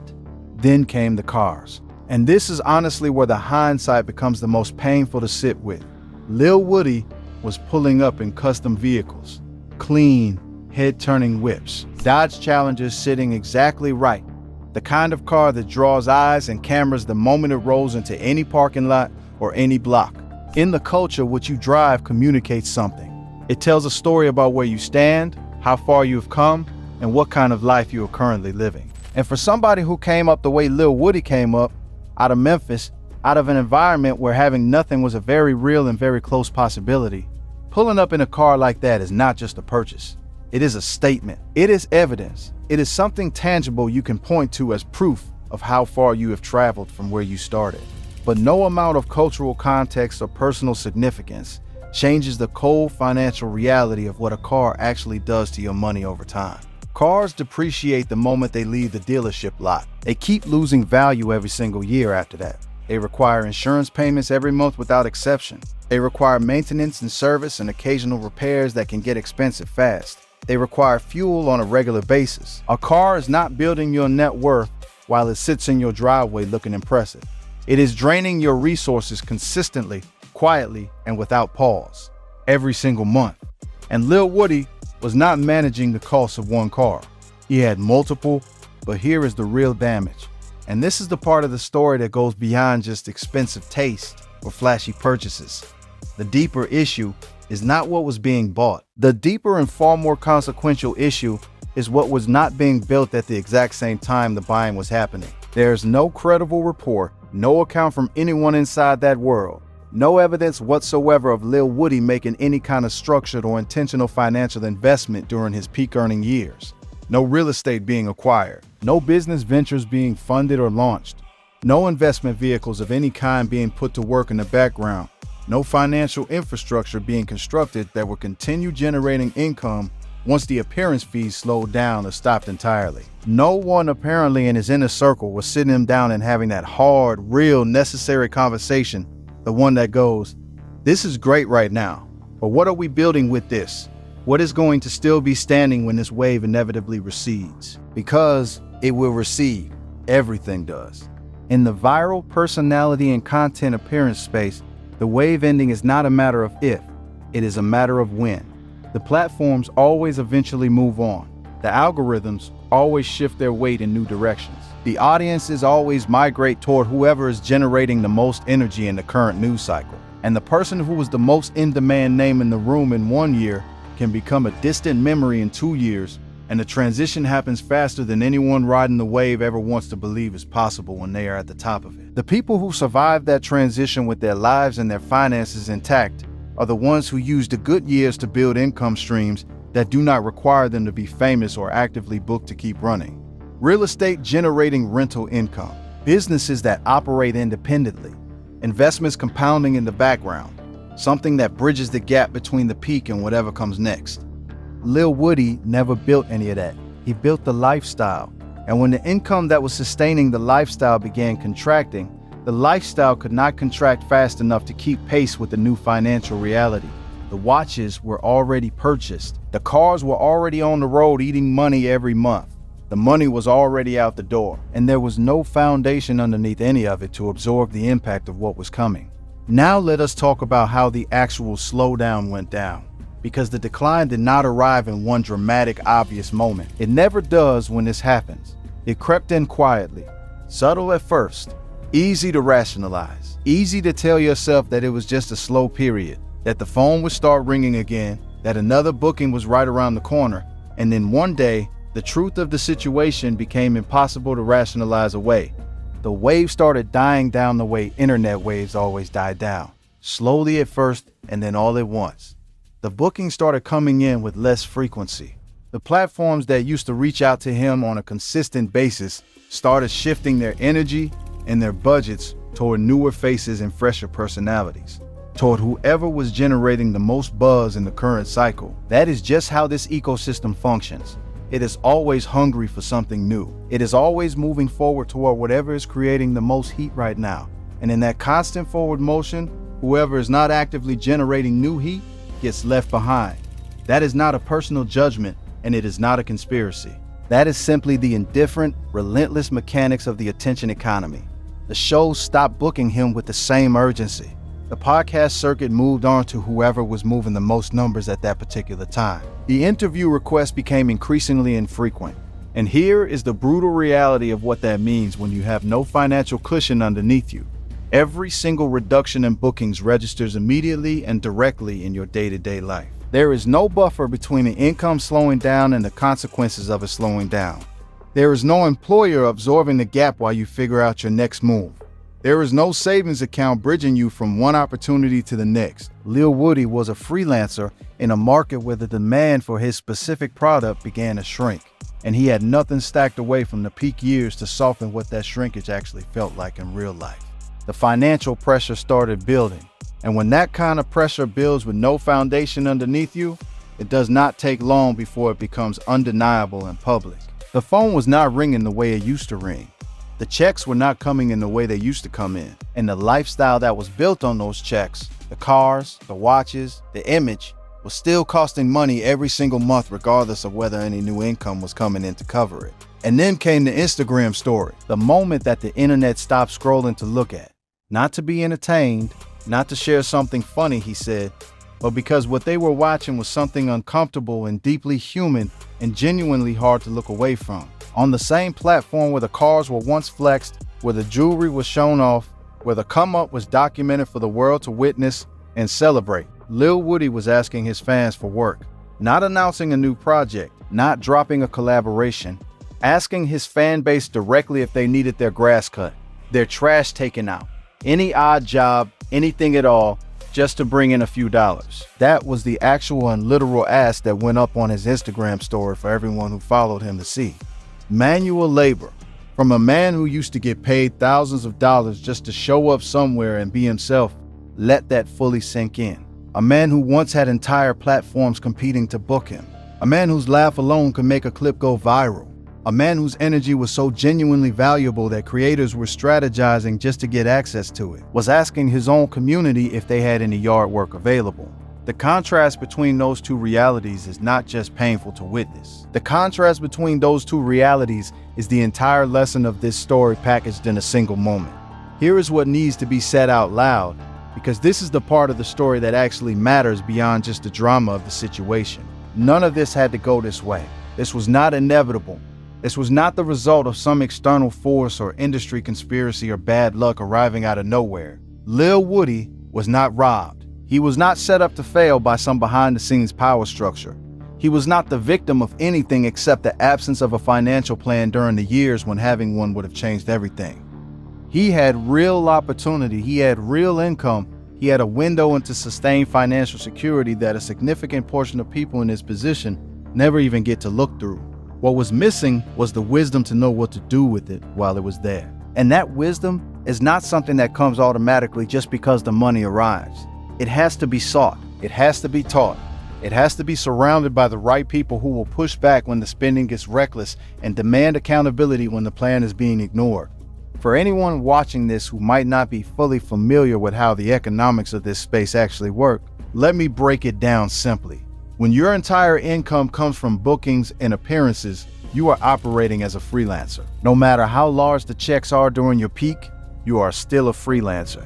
There is no employer providing benefits or building a retirement fund on your behalf in the background. There is no guaranteed paycheck arriving every 2 weeks no matter what happens. Every single dollar you earn comes directly from being chosen by someone. And the moment you stop being chosen consistently, the income stops. There is no severance. There is no cushion built into the model itself. The model only works for as long as the demand lasts. And when the demand shifts, you are completely exposed. The people who actually build lasting wealth through this kind of platform are the ones who use the years of high demand to build things that generate money independently of that demand. Properties that produce rental income, whether you are famous or not. Businesses that run with or without your personal involvement on a daily basis. Investments that compound quietly in the background over time. Financial instruments that are working while you sleep, while the bookings are slow, while the algorithm is moved on to the next phase. That is the infrastructure that allows someone to weather the natural end of any wave. Lil Woody never built that infrastructure. He built a lifestyle instead. And lifestyles, unlike investments, do not generate returns. This pattern is not a story unique to Lil Woody. This same arc has played out so many times in entertainment and sports and digital fame that it almost feels scripted at this point. Different people, different specific purchases, different specific platforms and industries, but the exact same structure every single time. The money comes in, the money goes out on depreciating things and visible lifestyle. The income stream slows or stops. There is nothing left and nothing built to replace what is gone. What makes Lil Woody's particular version of this story hit as hard as it does is the visibility of the bottom. Because the bottom for him is not private. It is not something happening quietly behind closed doors. It is an Instagram story. It is public. It is documented. It is the same man who once documented his highest moments on that same platform, now documenting his lowest. At the end of the day, this is not just a story about one man's finances or one man's decisions. This is a story about what happens when fame arrives faster than wisdom does. I came home with nothing, bro. I had nothing. I ain't had no clothes. I ain't had nowhere to stay. I ain't had nothing. I lost everything when I was in there. Storage units got hit, lost all that. All the cars gone. Jewelry gone. Nothing, bro. I ain't had nothing. I was going to go stay at my sister's house. Fetty Wap was pulling in over $100,000 every single day at his peak. Not a month, not a week. Every single day, he had a fleet of exotic cars that most people will never sit in once in their lifetime. He was renting out mansions in multiple cities simultaneously. He was taking care of his whole circle jewelry, bills, trips, everything, and the entire world knew his name. But right now, at 34 years old, Fetty Wap just walked out of a federal prison after getting caught up in a multi-state drug trafficking operation. And word is, he came home broke, with no deal, no bag, and nowhere to go except his sister's house. No label waiting for him, no comeback tour already in the works. Just a man standing in the wreckage of a life that was once worth millions, trying to figure out his next move from scratch. And when you actually sit down and trace how this whole thing unfolded, the meteoric rise, the reckless spending, the career collapse, the federal case, all of it, the full picture is way more tragic than most people know. Because this isn't just a story about a rapper going broke. This is about what happens when everything comes too fast, when nobody around you tells you the truth, and when the music industry moves on and leaves you behind with a lifestyle you can no longer afford. It's a story that starts in the streets of Patterson, passes through the top of the Billboard charts, and ends, at least for now, in a federal facility and then a spare bedroom at his sister's place. So let's go all the way back to the beginning, because to understand where Fetty is right now, you gotta understand where he came from and exactly how far he fell. Fetty Wap is a rapper from Patterson, New Jersey, best known for his breakout smash Trap Queen, which transformed him from a completely unknown local artist into one of the most recognizable names in music seemingly overnight. He was born Willie Jr. Maxwell II on June 7, 1991, and from day one, life wasn't exactly handing him advantages. Patterson is a city in Passaic County that has long struggled with poverty, crime, and economic decline. It's not glamorous. It's not a place most people associate with the music industry or with generational wealth. It's a city where a lot of people grind their whole lives just to stay afloat, and where the streets have a way of pulling people in before they ever get a real shot at anything else. Growing up in that environment, Fetty was already dealing with more than most kids his age. One of the most significant things about him, something his earliest fans learned and respected quickly, was that he was blind in his left eye. When he was just a baby, he was diagnosed with congenital glaucoma, a condition that affected both of his eyes. Doctors made the difficult decision to remove his left eye entirely in order to save his life. And the prosthetic he wears to this day is a part of his story he has never hidden or been ashamed of.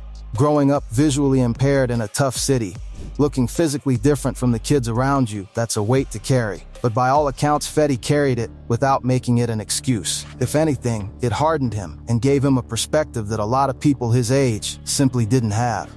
His home life had its challenges too. His father was locked up during formative years of his childhood, which meant his mother was carrying the family essentially on her own. That's a dynamic that forces kids to grow up fast, and it's one that pushed Fetty toward the streets earlier than he probably should have been there. Patterson was the kind of place where if you weren't careful, the environment made your decisions for you. A lot of his boys were in the streets. A lot of the older guys he looked up to were moving a certain way. When that's your environment and you don't have anybody showing you a different path, it becomes incredibly easy to just follow the lane that's already paved in front of you. It's not weakness. It's just how the math works when you grow up where Fetty grew up. But music was always in the background. From the time he was a teenager, he was drawn to rap, not just listening to it, but actually creating. He was heavily influenced by the Atlanta trap wave, by artists like Gucci Mane, who blended street authenticity with melody and hooks in a way that nobody had really done before. What Fetty was developing in his early 20s was a style that took that melodic trap framework and filtered it through a Jersey sensibility, something that was uniquely his own, even if he hadn't fully figured out how to monetize it yet. Before the world ever heard the name Fetty Wap, before there was a record deal or a radio spin or a check with multiple zeros on it, there was just a young dude from Patterson recording music independently with no clear path to anything, no management team with industry connections, no label with a marketing budget, no producer with a proven track record who was willing to bet on him. He was doing this the hard way, session by session, building something from nothing in a city that doesn't have a reputation for producing rap superstars. Most people who start that path never finish it. They give up, or the streets get them, or life just makes other decisions for them. But around 2013, Fetty linked up with a producer from the Jersey area named Peoples, and the chemistry between them was immediate. Peoples had a sound that fit perfectly with what Fetty was going for: atmospheric, heavy on melody, built for the kind of emotional delivery that Fetty was naturally inclined toward. Together they started building records that felt genuinely different from what was coming out of the mainstream at the time. There was something about the combination of Fetty's singing rapping style and Peoples' production that felt fresh, even if nobody outside their immediate circle had heard it yet. By 2014, they had a record that both of them believed in deeply, a song about loyalty, hustle, and the streets, but told with enough heart and melody to cross over beyond just a street audience. That song was Trap Queen. They put it out into the world, not knowing what was about to happen. And for a little while it seemed like it might just be another record that came and went without making much noise. But then, the internet found it. Trap Queen didn't blow up overnight in the traditional sense it built. It started getting picked up by blogs. It started spreading on SoundCloud. People were sharing it because they genuinely liked it, not because a label was paying for placement. And that organic energy is actually the most powerful kind. Because when something catches traction like that, it's almost impossible to stop. By early 2015, Trap Queen had crossed from the internet into real-world radio. Program directors were getting flooded with requests. DJs were spinning it at clubs and watching crowds go crazy. And then it hit the charts. Then it kept climbing. By the time it peaked, Trap Queen had reached number 2 on the Billboard Hot 100, the main singles chart in the entire country. Number 2, in America. A completely independent record from a kid nobody had heard of a year earlier had nearly reached the top of the most competitive pop chart in the world. The industry moved fast after that. Every major label wanted a meeting. A&R reps who had never heard of Patterson, New Jersey were suddenly very interested in what Willie Maxwell had to say. 300 Entertainment, co-founded by music executive Lyor Cohen, ultimately signed Fetty and gave him the infrastructure to take what he had built independently to a completely different scale. Suddenly he had real distribution, real marketing budgets, real radio promotion. The machine was behind him, and he used every bit of it. Later in 2015, he released 679, which became another massive hit. Then My Way. Then the self-titled debut album, which debuted at number 1 on the Billboard 200. And the numbers weren't just decent, they were historic. At one point during the fall of 2015, Fetty Wap had 3 songs simultaneously charting in the top 20 of the Billboard Hot 100. 3 songs at the same time. That had not been done in decades. The last artist to pull that off before him was the Beatles. Let that sink in. He was on magazine covers, headlining festival stages, and getting feature calls from artists across every genre. The money was rolling in from every direction. Touring, streaming, sync deals, appearances, merchandise. The come up was real, and it was fast, and it showed no signs of slowing down. In the span of about 14 months, Fetty Wap went from recording independently in New Jersey with no deal to being one of the most commercially successful rappers on the planet. And the money that came with that level of success was genuinely staggering. At his peak, estimates put his daily earnings at over $100,000. When you factor in touring revenue, streaming royalties on multiple charting songs, features that were commanding serious fees, live appearances, and the album rollout, that number ain't as crazy as it sounds. The math was real. And for a man who came from nothing, who had watched his city struggle his whole life, who had grown up without financial stability or luxury of any kind, that kind of money was intoxicating. Not in a metaphorical way, literally intoxicating. It changes the way you think. It changes the way you move. And if you don't have the right people around you keeping you grounded, it can change you in ways that are very hard to come back from. Fetty's spending during this period became legendary, and not in a good way. The cars came first. He started buying exotic vehicles the way other people buy sneakers. Lamborghinis, Ferraris, Bentleys, McLarens. At one point his collection reportedly numbered around a dozen high-end vehicles, and he wasn't shy about flaunting them. He'd pull up to events in a different whip every time, post them on social media, let the world know he had arrived.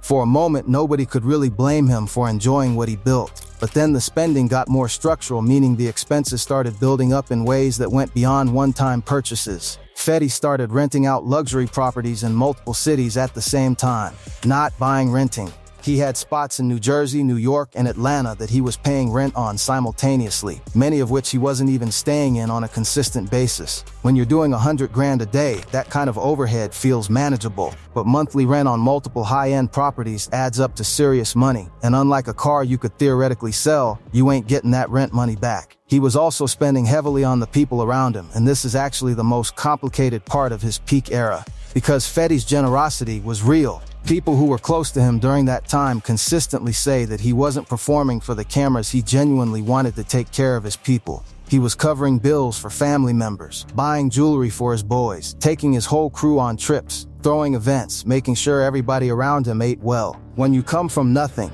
and you suddenly have everything, that instinct to bring your people with you is understandable. It comes from a real place. But the problem is that generosity without structure is just a more emotionally satisfying way to go broke. And nobody in Fetty's circle at that point seemed to be having the hard conversations about sustainability. Nobody was sitting him down and saying, hey, this level of income is not guaranteed to last, and the way you're spending right now requires it to never stop. On top of all of this, Fetty had multiple children with multiple women during this period by some accounts. 6 children with several different mothers. He was supporting all of them, which was the right thing to do. But the financial obligations attached to that many children, combined with everything else he was spending on, created a baseline of expenses that required the music money to keep flowing at full volume just to stay even. And the music industry, as Fetty was about to find out, does not stay at full volume forever. The fall started gradually, the way these things usually do. It wasn't one moment. It wasn't one bad album that tanked everything. It was a slow drift, a gradual fading of momentum that didn't seem catastrophic at first but added up to something devastating over time. By 2016, the cultural conversation had moved on. The artists who were dominating had different sounds, different energies. The melodic Jersey trap that Fetty had pioneered felt slightly dated to the streaming audience, which was now moving at an even faster pace than it had been when Trap Queen dropped. He kept releasing music, dropping projects, putting out singles, staying active, but none of it was cutting through the way his earlier work had. The streaming numbers were there, but not at the level of 2015. The radio wasn't embracing the new material with the same enthusiasm. One of the brutal realities of blowing up as fast as Fetty did is that the ceiling for everything after is set impossibly high. When your first real record goes top 5 in the country and your debut album hits number 1, every subsequent release gets measured against that. And almost nobody in the history of music has been able to sustain that level of success indefinitely. The industry creates these peaks and then watches artists struggle to recapture them. And when they can't, which most of them can't, the narrative shifts. Suddenly the conversation is less about what you're building and more about whether you're still relevant. By 2018 and into 2019, Fetty's commercial standing had declined significantly. The touring bag was lighter. The feature rate had dropped. Labels weren't coming to the table with the kinds of numbers they had been offering 3 years earlier. He was still a name. People still knew who he was, still respected what he had done, but the machine had stopped, and the lifestyle he had built had not stopped alongside it. The cars still needed insurance. The properties still needed rent. The kids still needed support. The entourage still needed to eat. And the checks were getting smaller every month, while the bills stayed exactly the same. Then life hit him in a way that the money couldn't fix, and the streets couldn't prepare you for. In December of 2021, Fetty's 4-year-old daughter Lauren passed away. The circumstances were described as accidental, and the grief that followed was public and raw. Fetty spoke about losing her, and the pain was evident to anybody who saw it. 4 years old, his little girl, gone. There is no coming back from that kind of loss in the same way you came before it. That kind of grief reshapes a person permanently. It rewires the way you see everything, the way you move through a day, the way you make decisions. It doesn't heal the way other things heal. And when you're already dealing with financial pressure, a fading career, and the weight of supporting multiple families, carrying that level of loss on top of everything else creates a state of mind where bad decisions can start to feel like the only options available. By the time late 2021 was wrapping up, Fetty was in a very dark place, not just financially, not just professionally. As a human being, as a father, as a man who had already been through more than most people could handle, he was carrying more weight than almost anyone could hold without eventually buckling. When the music income dried up and the bills kept coming, Fetty made a move that he clearly knew was dangerous. Federal investigators had been watching a drug trafficking operation for a significant period of time, a ring that was moving heroin, fentanyl, crack cocaine, and oxycodone across multiple states, primarily in and around the Long Island area of New York. And Fetty Wap was allegedly right in the middle of it, not on the fringes, not loosely connected, right in the middle of it, according to what the government eventually laid out in court. The feds don't move until they have what they need. That's how federal investigations work. They build and build and build, sometimes for years, until they have a case that they're confident they can win. By the time they arrested Fetty in October of 2021, they had been building their case carefully and methodically, and the way they chose to arrest him made it clear they weren't trying to be subtle about it. Fetty was at Rolling Loud, New York, one of the biggest hip-hop festivals in the country, when federal agents came to take him into custody. He was brought out in front of witnesses, in front of cameras, at a music event that thousands of people were attending. It was a very public, very deliberate takedown, and the optics of it were impossible to escape. The contrast between the festival setting and the handcuffs was jarring in a way that felt almost symbolic, like the industry he had once dominated was literally the backdrop for his arrest. The indictment named Fetty and 5 co-defendants, charging them with conspiracy to possess with intent to distribute controlled substances. The government's allegations described a structured operation, not a loose, informal arrangement, but an organized effort to move substantial quantities of drugs across state lines, the kinds of quantities that carry serious federal time. He initially pleaded not guilty, but federal cases have an extraordinary conviction rate, and the evidence the government had compiled was apparently extensive. By August of 2022, Fetty had changed his plea, entering a guilty plea to 1 count of conspiracy to possess with intent to distribute controlled substances. It was the realistic move given the circumstances, even though it meant accepting the consequences head-on. The pretrial period also produced one of the most damaging moments of the entire case. While he was out on bond, audio leaked from a FaceTime call in which Fetty was allegedly threatening a co-defendant, telling this person that they were a target. The judge handling the case took it extremely seriously. There was real discussion about whether his bail would be revoked on the spot. For a man who was already in a precarious legal position, it was about the worst possible thing that could have happened. In February of 2023, the sentence came down: 6 years in federal prison. For a man who had been in Rolling Stone magazine, who had performed for tens of thousands of people, who had once had the #2 song in the entire country, 6 years in a federal facility was where the road he had chosen eventually led. He reported to custody and began serving his time. Fetty Wap came home in 2025, having served less than the full 6-year sentence. Federal inmates can earn time off for good behavior and participation in programs, and by all indications, Fetty did what he needed to do on the inside to get out ahead of the full bid. The word from people who know him is that he came out with a clearer head than he went in with, that the time away from the noise, from the chaos, from the pressure of the industry and the streets gave him a chance to actually think about his life without distraction. He reportedly participated in programs while incarcerated and kept a low profile throughout his sentence. No major disciplinary issues, no drama making the news. Prison strips everything away. All the yes men are gone. All the distractions are gone. The cars, the parties, the attention, none of it reaches you in there. And what you are left with is yourself, and whatever truths you have been running from have a way of catching up in that kind of quiet. Just a man serving his time and apparently doing the work, whatever that looked like for him day to day on the inside. But hope doesn't pay rent. The reality he came home to is stark. The money from his peak years is gone. The cars have been sold or repossessed. The rental properties are in somebody else's hands. The entourage has scattered, the way entourages tend to do when the bag isn't there anymore. There is no major label deal sitting on the table, waiting for his signature. No team of managers and publicists already working a comeback strategy. Right now, at 34 years old, Fetty Wap is reportedly staying at his sister's house, rebuilding from the ground up, with a federal conviction on his record and a story that the whole world already knows the details of. His sister, by all accounts, has been one of the few constants, one of those real ones who was there before the fame and is still there after the fall. And sometimes that's what getting back up actually looks like. Not a label deal, not a viral moment, just family, a roof, and a second chance.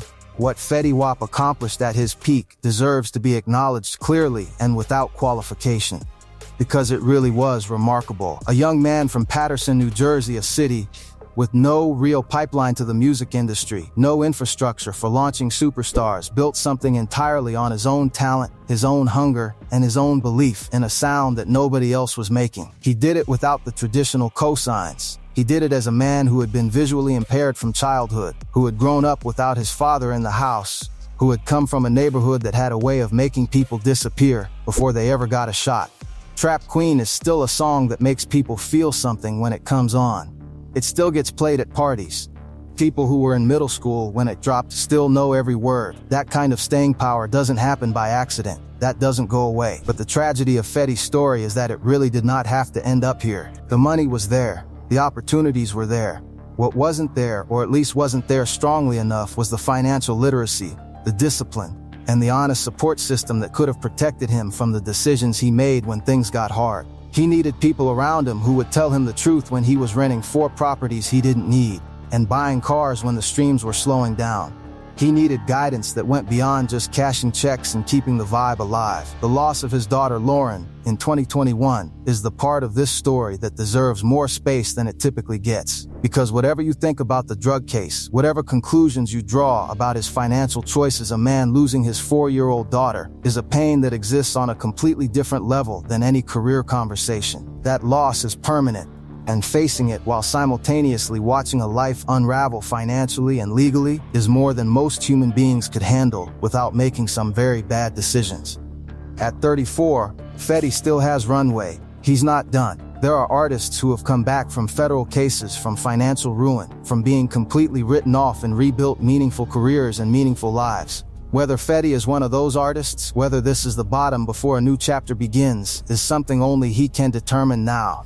What he does with the clarity he found on the inside, whether he builds something new with the wisdom he clearly did not have at 23 years old, suddenly holding $100,000 a day, that's the open question the next few years will answer. The music is still in him. The fans who rocked with him in 2015 never fully stopped caring. The lane he created still exists, and there are younger artists who built on it that would probably welcome him back. Whether he comes back as an artist, whether he builds something entirely different, whether he finds peace just living a quiet life away from the spotlight that both made him and consumed him, none of those outcomes are off the table. He is 34 years old. That is young. That is not the end of anything, unless he decides it is. But the story of how a kid from Paterson went from $100,000 a day to federal prison to his sister's couch is one of the most sobering tales this generation of rap has produced. Not because it's unique, because it isn't. This happens over and over again, in city after city, with artist after artist.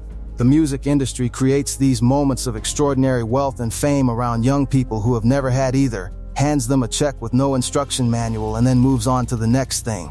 And the ones who don't have the right foundation, who don't have the right people in their corner, who don't have the discipline or the guidance to protect what they've built, they end up exactly where Fetty ended up. Broke, on the other side of a sentence, starting over with nothing but whatever they found out about themselves in the dark. The saddest part is that none of it had to happen this way. The talent was there, the platform was there, the money was definitely there. It just needed somebody to protect it, and nobody did. The music industry will always find the next young artist with fire in them and nothing in the bank, hand them the world, and watch what happens. What we can hope is that stories like Fetty start to travel further, that young artists coming up see this and understand that building a team, protecting your money, and staying grounded when the spotlight finds you is not optional. It's the difference between a legacy and a cautionary tale. That is the real tragedy here, not just the fall, but everything that could have been prevented if the right systems had been in place. Rest in peace to his daughter Lauren. And for Fetty Wap, hopefully the next chapter is the one that actually lasts. Y'all need to hear this. Because this story right here, this ain't just about rap beef. This ain't just about somebody's career going cold. This is about a man who made every single wrong move at every single right moment and then had to stand in the wreckage wondering how it all fell apart. We're talking about Blac Youngsta, Sammy Benson, South Memphis, born and raised. A dude who came from literally nothing, clawed his way up from the gutter, made millions, built a label, had a whole city behind him, and then in what felt like the blink of an eye, watched all of it crumble. But here's the thing that makes this story different from your typical rapper fell-off narrative. This ain't just about the music drying up. It ain't about a bad album rollout or the streams falling. Nah, fam. Blac Youngsta's downfall is tied to something way deeper. It's tied to loyalty. It's tied to a murder. It's tied to the streets of Memphis finally collecting what they were owed. And the crazy part, he saw it coming. Every single sign was there, and he still walked right into it. Let me break it down for you, because the real tea on Blac Youngsta is something the blog's been tiptoeing around for years, and today we're putting it all on the table. To understand how we got here, we need to go back to the beginning, all the way back to South Memphis, one of the most violent, most underserved neighborhoods in the entire country. This is a zip code that doesn't make the news when people are doing good. It only makes the news when somebody's dead. Sammy Benson grew up in that environment. No silver spoon. No industry connections, no famous cousin who could open a door, just the streets, the hustle, and a voice that sounded like gravel and ambition mixed together. He started dropping music as early as 2012, releasing his debut mixtape Fast Bricks, and then Fast Bricks 2, and Fast Bricks 3. No major label, no cosign, just pure output, grinding the way Memphis rappers do, flooding the streets with tape after tape until somebody paid attention. And somebody did pay attention. In 2015, Youngsta dropped a record called Heavy. Now, if you haven't heard Heavy, go look it up. That song hits like a freight train. It's got this raw, unfiltered energy. The kind of record that makes you feel like you're riding through the hood at 2 in the morning with nowhere to be and no reason to be scared. Yo Gotti heard that record and immediately reached out. Within months, Blac Youngsta was signed to Collective Music Group, CMG, one of the most powerful rap labels out of Memphis. Just like that, fam. From grinding with no budget to signing with one of the city's biggest names. That's the American Dream Street Edition. And Youngsta ran with it. He dropped I Swear to God in 2015, Baby Jesus in 2016, Shake Some. He was prolific, he was consistent, and he had this undeniable authenticity that people gravitated toward. The man didn't pretend to be something he wasn't. He was South Memphis, period, and South Memphis loved him back. By 2017, he founded his own imprint, Heavy Camp, right there under the CMG umbrella. He was building, he was stacking, he had positioning within one of rap's most powerful label structures, and the future looked nothing but bright. But that's just the beginning. Because around the same time Youngsta was on his rise, a war was brewing in Memphis. And whether he wanted to or not, Blac Youngsta was about to become the face of one side of it. Now this is where it gets crazy, and y'all need context here, because without understanding this beef, none of what comes after makes sense. Around 2014, a Memphis rapper named Young Dolph was making serious noise. Born Adolph Thornton Jr. in Chicago, but raised in Memphis, Dolph had built his own lane completely independent. No label, no cosign, just paper route empire, his own imprint, his own movement. Yo Gotti tried to sign him. Dolph said no, and that no planted a seed of tension that would eventually grow into something monstrous. Fast forward to 2016. Dolph releases his debut studio album and calls it King of Memphis. Now on the surface, that's just a title. But in the streets of Memphis, where claiming that crown means something? To Gotti and his camp, that title read like a direct challenge. Like Dolph was standing in Gotti's living room, looking him dead in the eyes and saying, "You're not what you think you are." That's when Blac Youngsta stepped forward. On March 2nd, 2016, Youngsta posted a video on Instagram going straight at Young Dolph, called him soft, questioned his street credibility, said he wasn't even from Memphis. And then, and this is the part that separated this from regular rap beef, Youngsta physically showed up in Dolph's neighborhood, South Memphis, armed, with his crew, filming the whole thing like he was daring Dolph to come outside.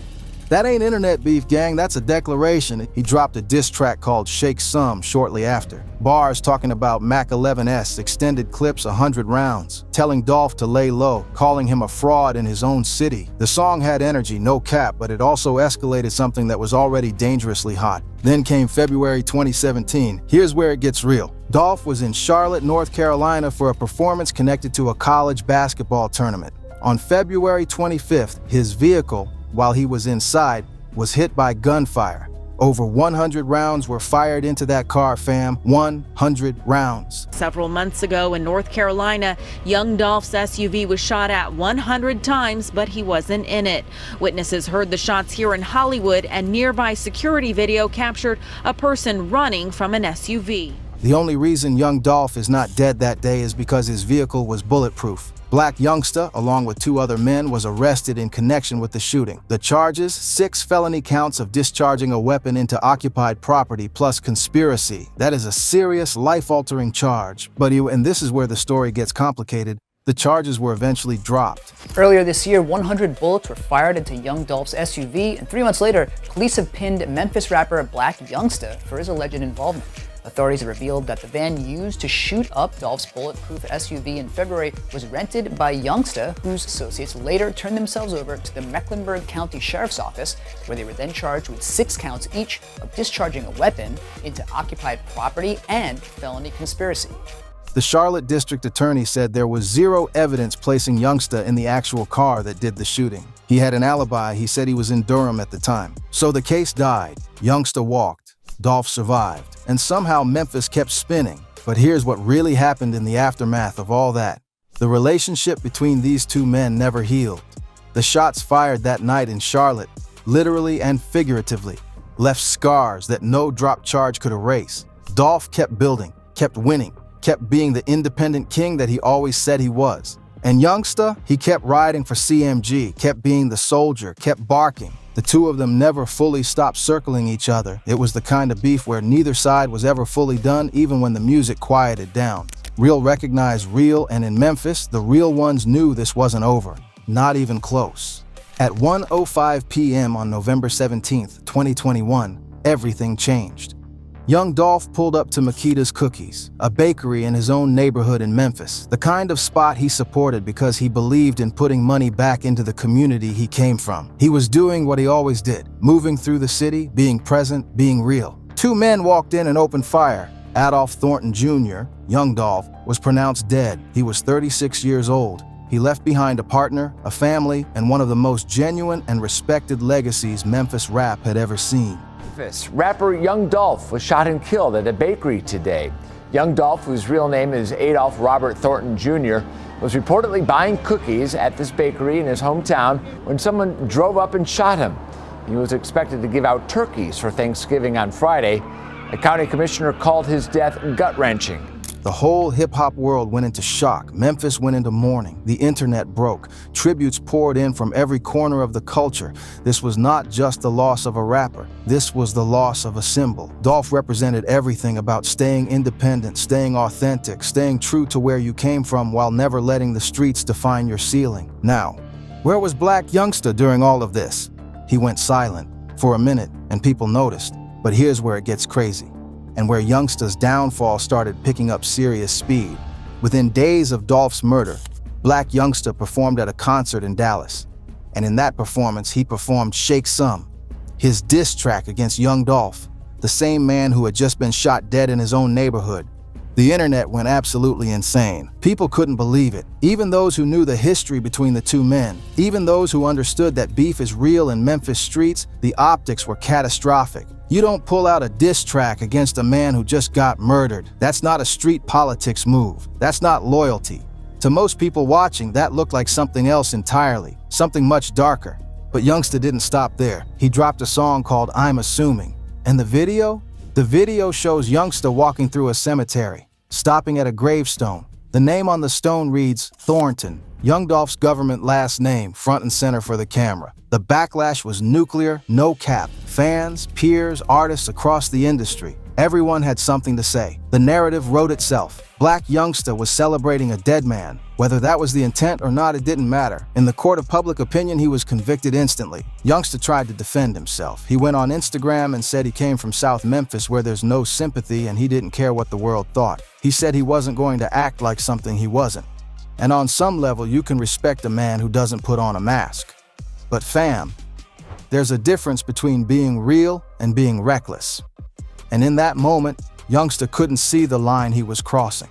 What happened next would define the next chapter of his career. Rumors exploded that Yo Gotti had quietly dropped him from CMG. The blogs ran with it. The internet ran with it. Every outlet was saying that even his own label couldn't defend what he'd done. Gotti eventually got online and called it fake news, said Youngsta was a boss and couldn't be dropped. He showed up on the CMG album Gangsta Art in 2022, but something had shifted. Even if the paperwork said he was still on CMG, the energy had changed, the momentum had changed, the goodwill of the people had been spent. Now here's where people started connecting the dots. Because the Dolph murder wasn't just a random street shooting. What emerged over the next several years painted a picture of premeditated, coordinated violence, and it ran directly through the CMG network that Youngsta had been part of his entire career. 3 men were eventually charged with Young Dolph's murder: Cornelius Smith Jr., Justin Johnson, and Hernandez Govan. Now pay attention to Govan's name, because his connection is the one that matters most to our story. Govan was not just some random street figure. He was a CMG associate, someone tied directly to the label's ecosystem, someone who moved in those circles. According to testimony in the murder trial, Govan was alleged to have ordered the murder of Young Dolph, and he allegedly did so at the direction of Anthony Big Jook Mims. Who is Big Jook? That's Yo Gotti's brother. When that name came out in those courtrooms, the entire rap world had to sit with it. The prosecution laid out the theory clearly. The tension between CMG and Dolph's Paper Route empire had never been just rap beef. There was a financial and territorial motive running underneath it, and it ultimately ended in murder. In September 2024, one of the triggermen, Cornelius Smith Jr., took the stand and confessed. He testified that Big Jook had placed a $100,000 bounty on Young Dolph's head, that he and Johnson had stalked Dolph for days, knowing he was doing his annual Thanksgiving turkey giveaway, just waiting for the right moment. Smith said they finally caught him at the cookie shop and opened fire. "I wasn't feeling nothing at the time," he said on the stand. "I was just trying to get some money." Let that sit with you for a second.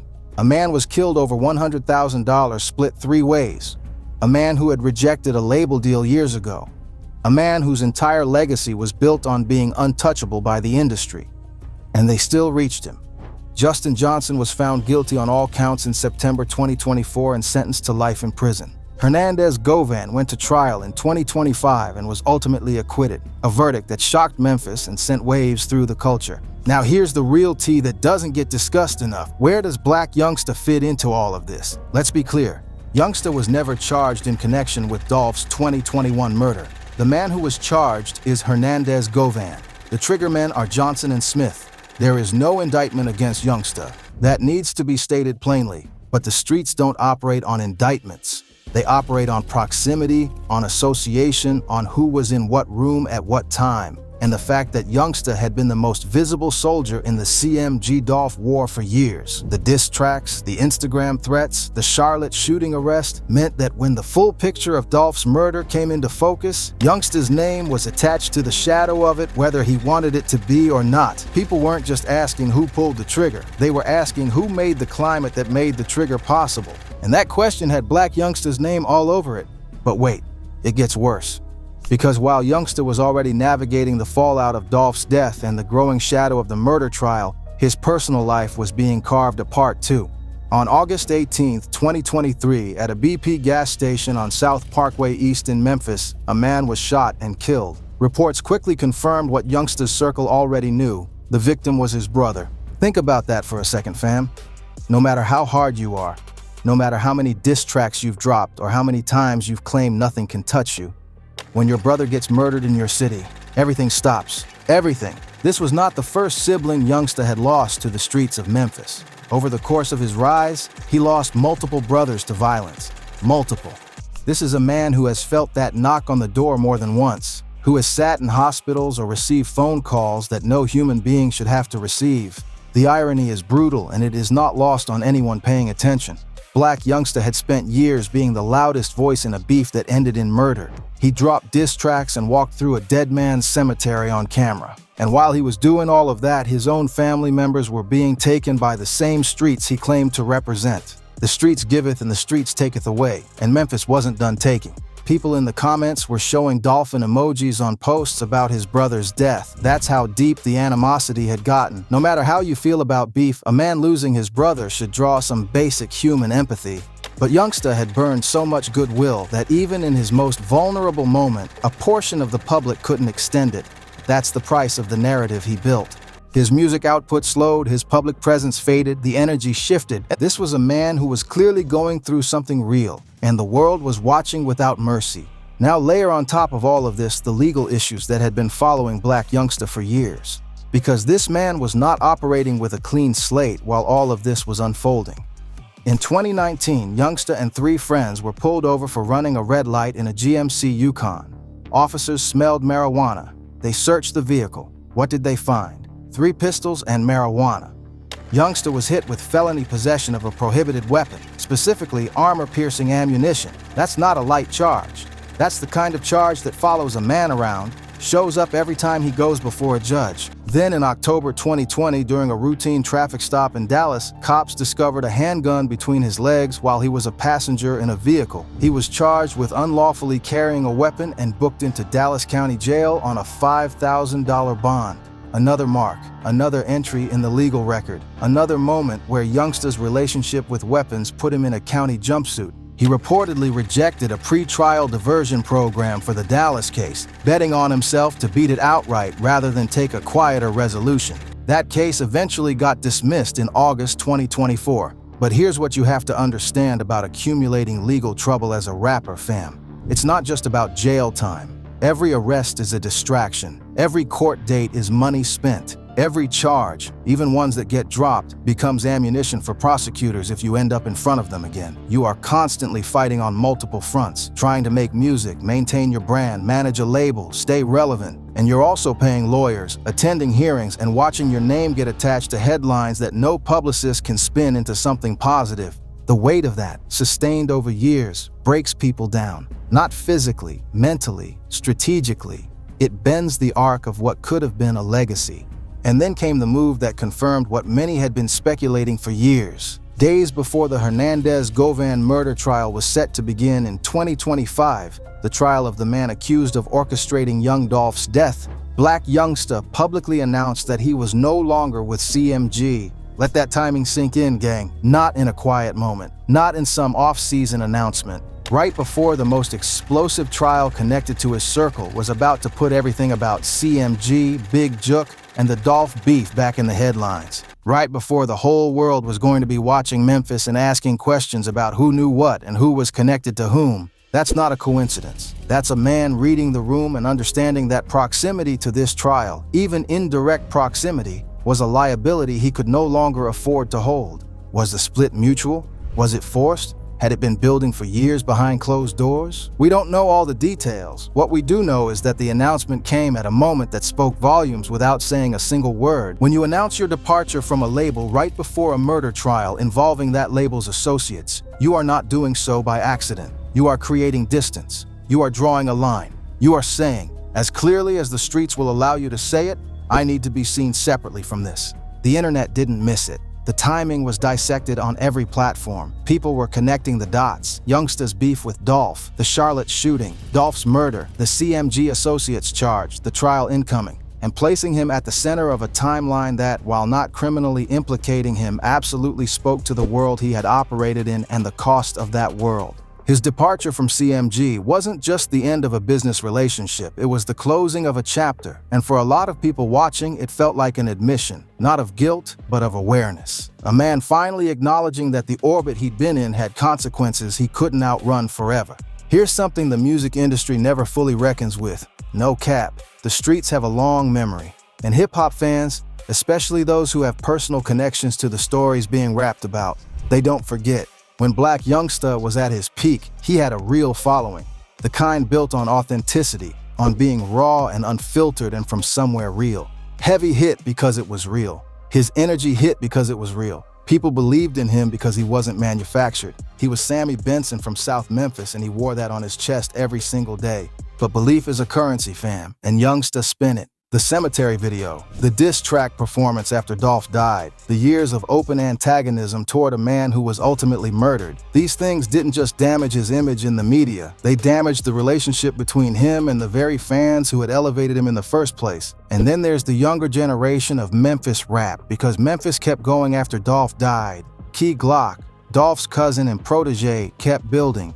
Paper Route Empire kept putting out music and kept winning. The independent lane that Dolph carved with his refusal to sign with CMG back in 2014, that lane got wider after his death, not narrower. The culture, in many ways, crowned Dolph's legacy as vindication, which meant that everyone who had been publicly against Dolph, the ones who had thrown the most shots, who had been the loudest enemies, found themselves on the wrong side of history. Black Youngsta was the loudest. And in an era where streams are everything and perception drives playlists, being on the wrong side of history is a commercial death sentence just as much as a cultural one. New fans discovering Memphis rap aren't looking for the man who dissed Dolph. They're looking for the man who kept Dolph's legacy alive. And that's not Youngsta. His streaming numbers reflect it. His cultural relevance reflects it. The rooms he gets invited into reflect it. When was the last time Black Youngsta was part of a major cultural moment that wasn't connected to controversy? When was the last time his name trended for his music? That silence is the answer. Now let me zoom out for a second, because Black Youngsta's story isn't just about Black Youngsta. It's about a pattern in hip-hop that we keep watching play out and never fully learn from. Here's what really happened. He was a soldier who was too good at his job. In the CMG ecosystem, his role was always the enforcer, the aggressor, the one willing to step out front and take the arrows while the generals stayed back. He was the one making the threatening videos. He was the one dropping the diss tracks. He was the one who showed up armed in enemy territory. He was the one getting arrested. And CMG prospered. The label grew. Yo Gotti built an empire. Moneybagg Yo became one of the biggest artists in rap. ESTG came up. Glorilla emerged. CMG became a powerhouse. And none of the artists who became the face of that powerhouse were the ones in the crosshairs of the Dolph beef. That was Youngsta. He took every risk, he absorbed every consequence, and when the bill came due, when the cultural reckoning arrived in the form of Dolph's death and the subsequent murder trial, Youngsta was the one left holding the bag while others had quietly moved their chips to a safer corner of the table. There's a lesson in that for every young artist who comes up in a label structure where loyalty is demanded above all else. Loyalty in the corporate sense is never symmetrical. The person at the bottom of the hierarchy who shows the most loyalty is often the one who has the least protection when things go sideways. Youngsta rode for CMG harder than anyone, and when the ground beneath CMG started shaking, he found himself standing on it alone. Real recognize real, fam, but real alone doesn't pay the bills, and real alone doesn't rebuild a legacy once it's been chipped away piece by piece. So the question everyone's asking is it over? Is Black Youngsta done? And here's my honest take. The music career is in a difficult place. The cultural goodwill is depleted. The legal record, even with charges dropped and dismissed, leaves a trail that makes certain opportunities inaccessible. The CMG departure removes the infrastructure and promotional muscle that came with being in that family. But, and I want to be real about this, Sammy Benson is still alive. He still has a voice. He still has a story that, if he ever chose to tell it with the kind of vulnerability that South Memphis rarely allows, could genuinely move people. There are artists who have come back from worse optics. There are artists who have sat in the wreckage of decisions they made when they were young and hungry and loyal to all the wrong things, and found a way to build something new from the rubble. But it requires honesty, not the I don't care what the world thinks kind of honesty that is really just armor. The other kind. The kind that says, I made choices. Some of those choices had consequences I didn't fully understand. Some of those choices hurt people. And here I am now, trying to figure out what's next with all of that weight still on my back. Youngsta hasn't gotten there publicly yet. Maybe he never will. Some people from where he's from would rather go silent than go vulnerable. That's not weakness. That's the survival code they were raised on. But survival and legacy are two different things. And right now, Black Youngsta is surviving. What he hasn't found yet is a path back to the legacy he was building before all of this consumed him. So let's keep it 100 and close this out properly. Blac Youngsta's downfall is not a simple story. It's not a cautionary tale about going broke or getting arrested or taking a bad deal. It's something more complicated and more human than that. It's the story of a man who came from the absolute bottom, who found his way to the top through sheer force of will and talent, and who then got locked into a role that ultimately defined him more than his music ever did. It's the story of a rap beef that started over an album title and ended with a murder trial that reshaped everything we know about the politics of Memphis rap. It's the story of personal losses, brothers taken by the same streets he represented, that never got the space they deserved because the world had already made up its mind about who he was. It's the story of a man who, when he finally understood the gravity of his situation, did the only thing he knew how to do, distanced himself, and went quiet. Is that growth? Is that cowardice? Is that survival? Depending on who you are and where you come from, the answer might be all three. What I know for sure is this: Blac Youngsta had every ingredient to be a Memphis legend. The talent was real. The grind was undeniable. The connection to the streets was authentic. And somewhere in the space between his rise and his fall, all of that got swallowed by a war that was never really his to fight and a loyalty that was never going to be fully returned. The culture moves fast and forgets slowly, and the story of Blac Youngsta is a reminder that in this game, the biggest threat to your legacy is almost never your enemies. It's the choices you make when you think the cameras aren't rolling. Y'all know where to find me. Drop your thoughts in the comments. And if you want me to break down what really happened inside the CMG empire after the Dolph murder, that video is coming. Trust me, gang, that one is going to shake some tables. Stay locked in. Peace.